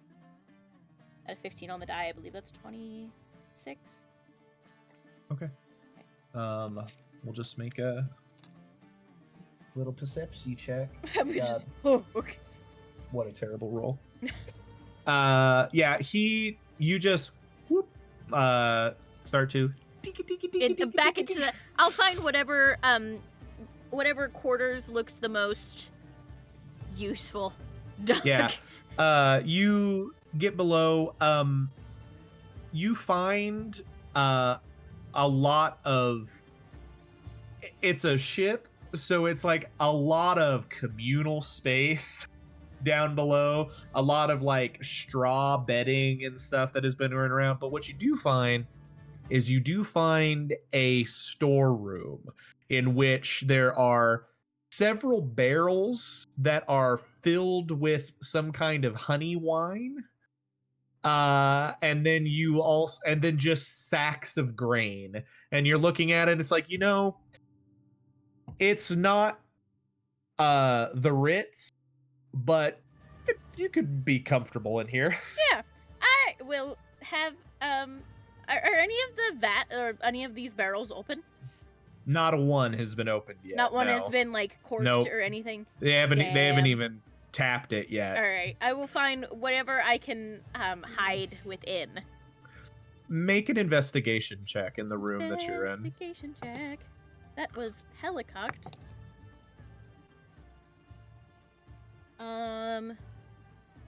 19. 19.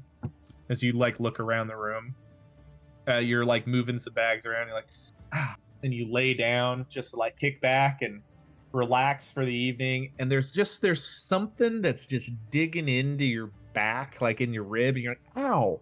And you like move aside and you pull it up. It's a bung mallet.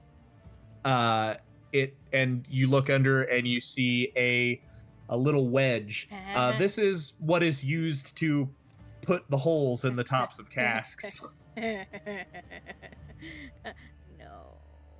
I shouldn't. Should I? And what would you do? just hear you hear the faintest of whispers. I mean, I the mean, it's girl's right got to there. have some fun. I mean. Girl, just- And you just close the door to the storeroom, and Theseus, you have a good evening. Wine. Wine. Okay, interesting. The rest of you, out on the docks, the civilians have kind of started to go their own way. There are many names that are like officially signing a document, becoming members of the crew. Heracles and Jason's names towards the top, as people are they're just asking you to come forward, state your name, and you're just being added to the crew list.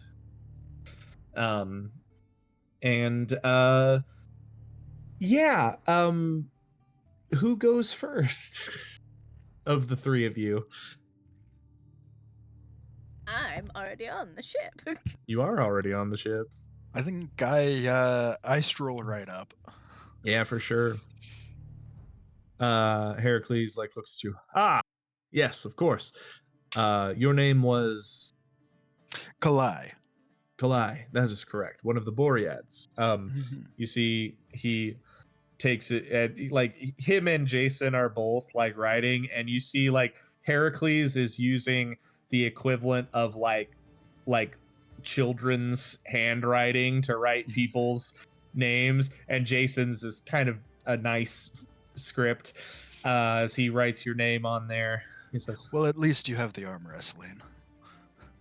like, yes, it is true. You see, he slaps Jason on the back, and Jason like slams his head into the table. He's like, Heracles, please. And he's like, oh, sorry. No, Jason spent a lot of his time with Chiron reading books and other things. I was a bit more of an action protege, as it were. You see Jason like looks at him, he says, as it were? And he goes, I've heard other people use it like that. Is that not how you use it?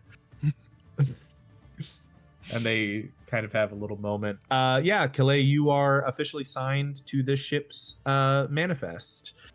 Who's next? And I'll stroll right up. Yeah. The second Boread. Please, your name. It's Zetis. Zetis. Yes, of course. See, he does scrawls your name as well. I'm going to say ahead of you, Jaeger, is the hooded figure who had spoken out for Apollo. And you see he just kind of walks up, and he's still got his staff in his hand, and he says, it will be good to have an oracle on board with us. What shall we call you? And he says, my name is Idman. It will be a pleasure to be aboard this voyage. Heracles just nods, and this hooded figure just strides aboard the ship as you and Atalanta step up. Yes. We're going to have a rematch. Good. And plenty more feats We of have a lot of strength. time. Plenty more feats of strength to be found on the ocean. A rowing contest? Jason looks at him and goes, Heracles, you count for like 10 rowers at the same time. He goes, I will row with only my left hand. He's like, you can't do that. They kind of have this. They have Jason and Heracles have this kind of. It's a vaguely sibling-ish kind of a bond thing going on, which is kind of interesting. But he says, your name was Jaeger, correct? Yes. Very well. You see, he writes it down. It's like, kind of, and when he says that, and then you say yes, You see Jason Sure, kind of totally, like 100%. Jason kind of like raises an eyebrow and like looks at it, and Atalanta like steps forward and is like, he is from North, the land of the Celts. It is a much more common name. That way. You see Heracles. Ah, a fine people, tall, strong, dog-headed. And they're like, what? It's this whole thing. You sign up. Laertes, Peleus, Atalanta, and a whole slew of other names coming aboard, including Argus and Orpheus, as well as the crew is going to come out to about 50 to 60 people. There are probably 10 to 15 of those people who are kind of just filling out the rowers. They're not like they're not big names or anything like that. They're just here to fill seats and row. And then there are also a couple of younger people, boys. You'd say they're maybe in their early 20s, but they seem to be the servants of Heracles. There are two of them. And they are boarding the ship as well. There's no such thing as a cabin boy at this time, but that's kind of the service they're going to be serving people wine, basically, while you guys are aboard the ship. And as the evening comes to a close, your names are signed to the ship, and let's see.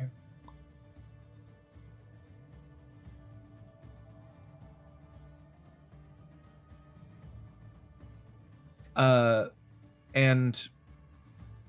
the ship is set to depart first thing in the morning. As all of you now get the opportunity to step aboard the Argo for the first time. Somebody got on early. But the rest of you all step aboard, and you have the evening. In the morning, you set sail. If there's anything you all want to do before you leave Iolcus and set forth on this journey to find the Golden Fleece, now is the time.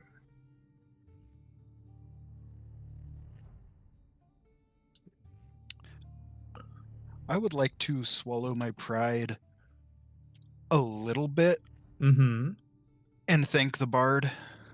Because I know that he kept me from entirely embarrassing myself. Yes, of course. You see, Orpheus is like already like done that really cool suave thing where he's like set himself up on the edge of the ship and he's like tuning his lyre. He's like looking at it. He's like, Orpheus, was it? Oh, don't act like you've never heard of me. And you see, for the first time, he's kind of dropped this like suave voice that he's had the whole time, and he looks at you. He's like, yes, I am Orpheus, and you are Calais, one of the Boreads, and you are fascinating. I'm not sure how I feel about that, but I'll admit I do know your name. And I've heard some of your works. And I wanted to say thank you. Your words in the crowd earlier helped me greatly. And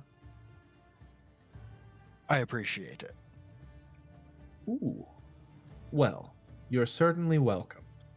I hope I can be of assistance to, well, actually all of you. Do you know Do you understand? Come here, Calais. Stand by me really quick. And he like motions for you to lean against the railing as he like looks out at all of the people here. He's like, do you understand truly how great of a voyage this is? I had some idea, but seeing it in person, I think it's starting to settle in. It's astronomical. And you see he like pats you on the back. He says, now you and your brother, sons of the North Wind, demigods, beautiful, wonderful, powerful. And then he points towards Heracles and he says, and that one, not only is he the son of Zeus, he's the great grandson of Zeus. He has Zeus twice in his blood. Why do you think he's so fucking strong?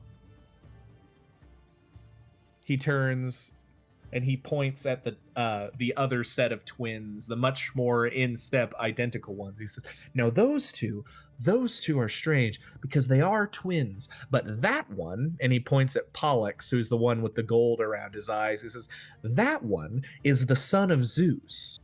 And that one is the son of a mortal man. But they were born together as twins out of, they say, an egg? I don't know. That's some weird, that's weird. That's weird. Like That's a weird as shit. like a big egg, like a big human, like fully grown from an egg. And he's like looking at you, and you and your brother have wings. I don't think you were born from an egg. They were born from an egg, and only one of them is the son of Zeus. That's wild. Well, I can't say I remember my birth. So we can't take the egg off the table. That's true. But like I said, fully grown, looking like that out of an egg.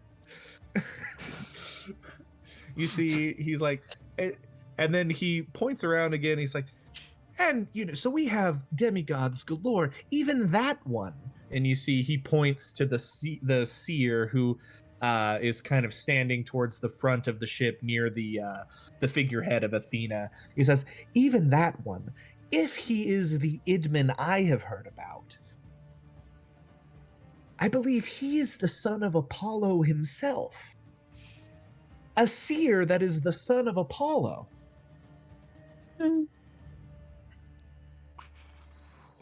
If any voyage was divinely ordained, I'd say it's this one. And I get to be here and write the songs about it. This is going to be glorious. Well, don't tell my brother because I will never hear the end of it. But I look forward to it.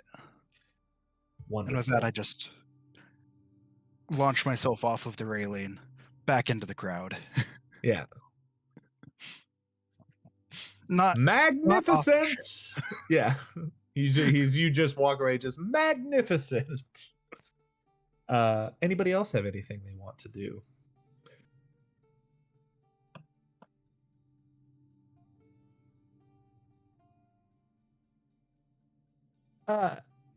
As like the crowd is like on the ship is starting to disperse and everyone is starting to do their own thing, you guys just kind of like look around and then look at Atalanta. This is where we're supposed to be, right? She looks at you, says, yes, I think so. So you think this will fix it? That I don't know, but this is where we were asked to go, so. That's a good start. That's good. How much does Artemis know about the sea? You see, she smiles and says, not so much. A little bit about fishing, but mostly just with spears. Okay. So, all right, cool. So we're on the same page, me and her. Good. See, she gives you kind of a sad smile and she says, are you sure you just don't want to tell people? You're famous. I'm dead.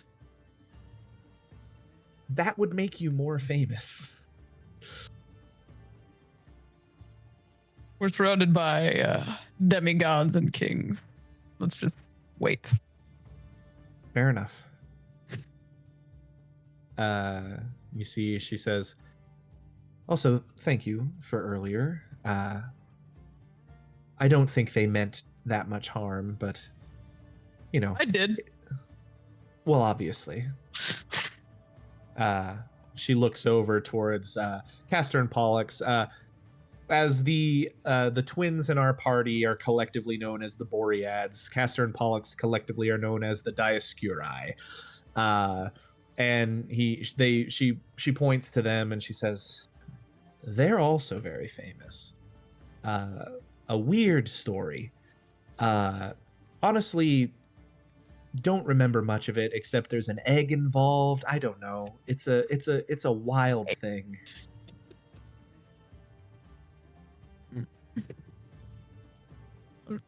Demigods aren't born normal, are they? They just like sort of appear out of the ground or a tree Almost or never. an egg. Yeah. Almost okay. never. Good to know. I mean, I believe Heracles was born to a mortal woman, but I think they said that he was able to strangle giant snakes when he was like 2, so he definitely grew quicker. Jaeger looks over at the twins. Was it the Boreads. Boreads? I believe they came from eggs. They have wings. Birds come from eggs, right? Could be, but they're also the son of the north. They're also the sons of the North Wind, so they could have just been created from clouds, for all we know. This is going to get complicated. Egg. Oh man. Okay. Good. This will be great. This will be It's great. going to be great. It's going to be great. How I know a little bit since we've been traveling together. I know that you've had to travel on ships through the coastline and stuff. Have you ever been on the open sea? No. Mm-mm. Ah. Okay. I am made for the land. Right. She just looks at you and she just says, for the first couple of days, just go easy on the wine, okay? Fine. Maybe. Okay. We'll see. That's that. Anybody else have anything? I'm getting turned in a closet. You are getting turned in a closet. But All what right. is Theseus doing? Ha ha ha ha ha ha ha. Actually, Zetis, I would say that as you're kind of taking stock of things, you actually see Argus, the shipbuilder, and he is up towards the front of the ship, and he's like taking a look over the figurehead of Athena at the front of the ship. Okay, perfect. Actually, I've been looking for him. Oh no.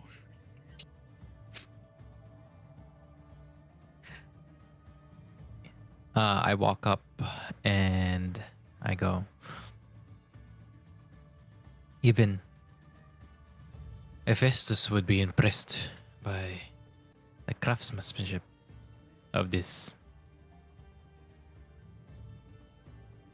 You see, you don't startle him. He's built of stern stock, and he like turns and looks at you, and he just nods. He says, "Yes.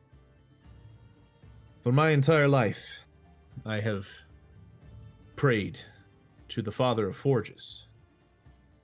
Hephaestus has looked over my family for a long time. In fact," and you see he points out to see.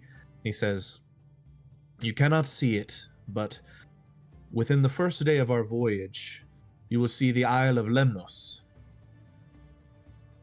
And that is where one of Hephaestus's forges is said to be. I traveled there many years ago. It was a beautiful place, but for this, and you see he just gestures to the Argo as a whole, he says, I had no idea how to build it. But Athena herself sent me a vision in my dreams. And with her wisdom and Hephaestus's guidance with the hammer, it finally came to be.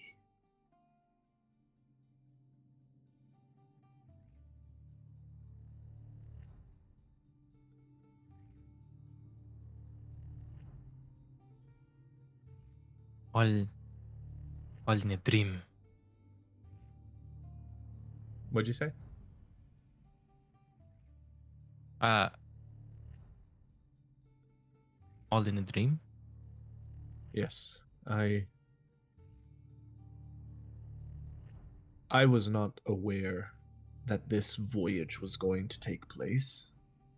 I was not aware that the king of Iolcus would send his long-forgotten nephew on a journey across the damned world. No. She came to me in a vision, in a dream. And it was like the schematics imprinted themselves upon my mind, and I could not rid myself of them until I built it. And I have built it. And I think it will go down as my greatest achievement. Now I just have to make sure that all of you don't wreck it. I'm sure we will have many more travels. Finish the journey. See, he nods. He says, well, as long as you look after her, she'll look after you. And he pats it, and the figurehead of Athena, which is maybe about 10, 15 feet kind of up and away from you, just says, at dawn we sail! And it just fully speaks. The bronze mouth, or the golden mouth just moves and says, at dawn we sail! He says, it does that sometimes. Just don't... I didn't make it do that. Well, shall you teach me more about it later on? If you wish, yes. I will show you... I have them somewhere. There is copies of the outline of it. I would be happy to show you.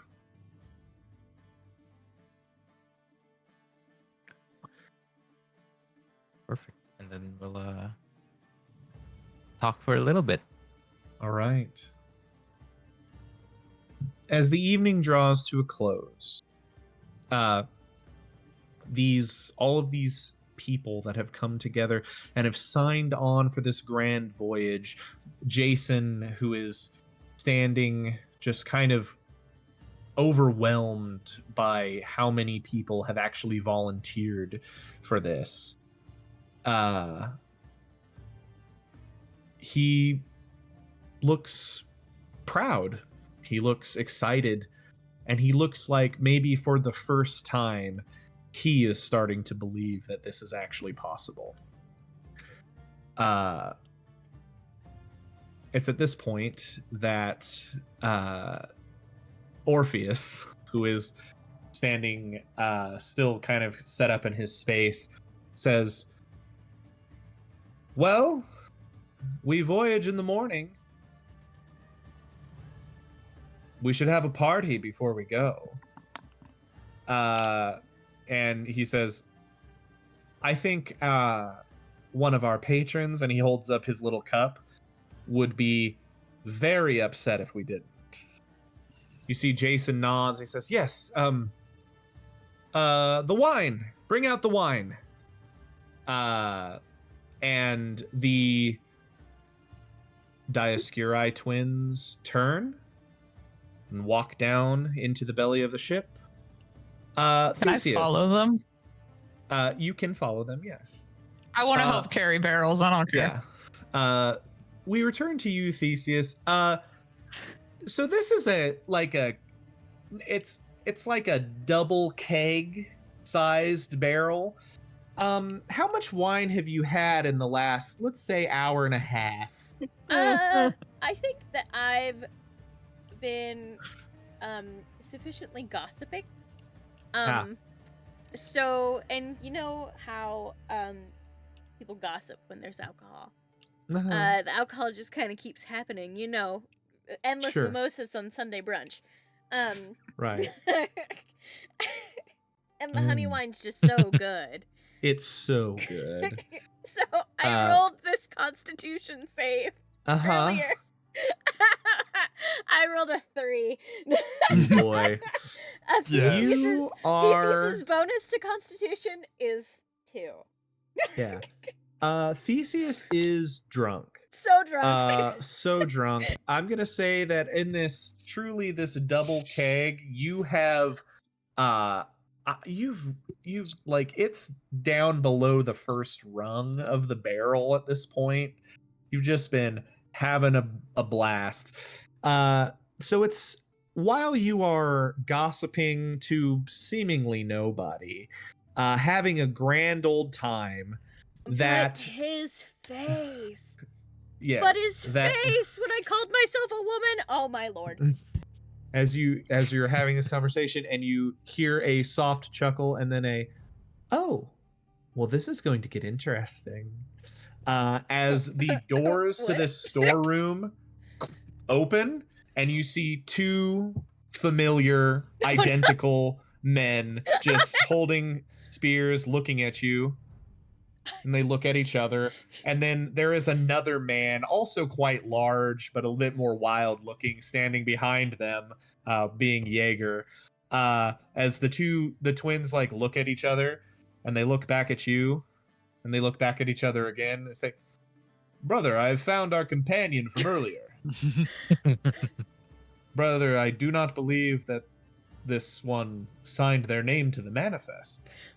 "Ah. Well, then we must take him to the captain." Oh, shit. And they reach down and they grab you by the shoulders. They turn you around and you are just kind of drunk as hell. And as the Dioscuri walk past Jaeger, they look at you and say, hold on. Who is this? "This is a woman that we saw in the village." Wait, I think you guys have already had pretty bad luck with trying to throw women off the ship. You want to try that again? "We are not going to throw the woman off the ship. We are going to take her to the captain." You know what? How about I take her to the captain and you move the wine because you are clearly much stronger than me and you will move more barrels. Make a persuasion check.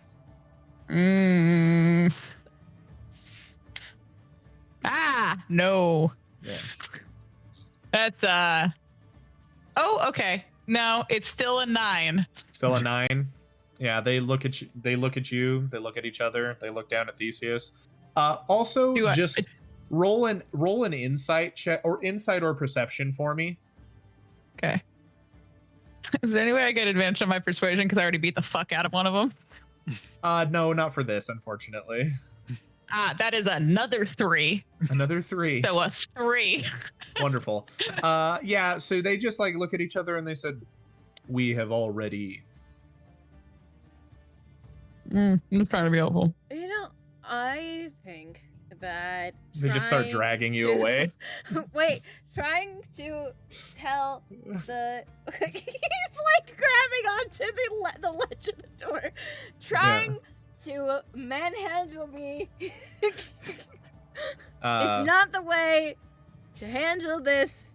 And as Theseus is taken to Jason, as Jaeger is acquiring some barrels of wine, I think we will call that for this evening, as we end our first session of the Argonautica, and our second session we will officially set sail on our voyage. Amazing. Sweet. Thank you, everybody. I would like. Yeah. I think that the title of whatever this session has to be something along the lines of something to do with an egg. The word egg was said I'm an egg. so much. The theme of today, for some reason, is egg. Egg. The great They're egg just- of adventure is I laid. found more art of this version. He's such a twink. I know, it's so good. It's just 4 demigods and a guy.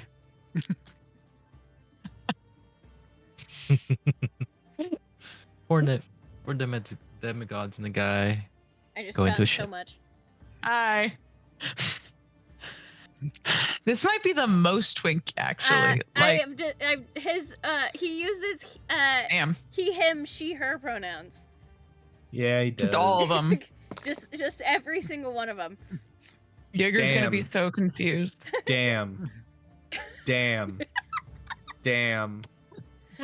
Damn. Man. One more? No, that was all 5. One more? I thought that it was funny that I had 5 pictures and I rolled a 5 on the con save. Yeah. God, he's so pretty. Yep. All right.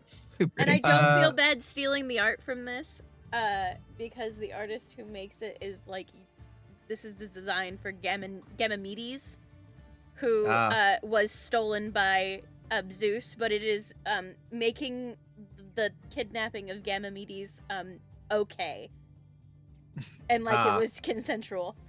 So I'm like, I don't feel bad taking your art. Oh no, he's hot. Oh no, he's cute.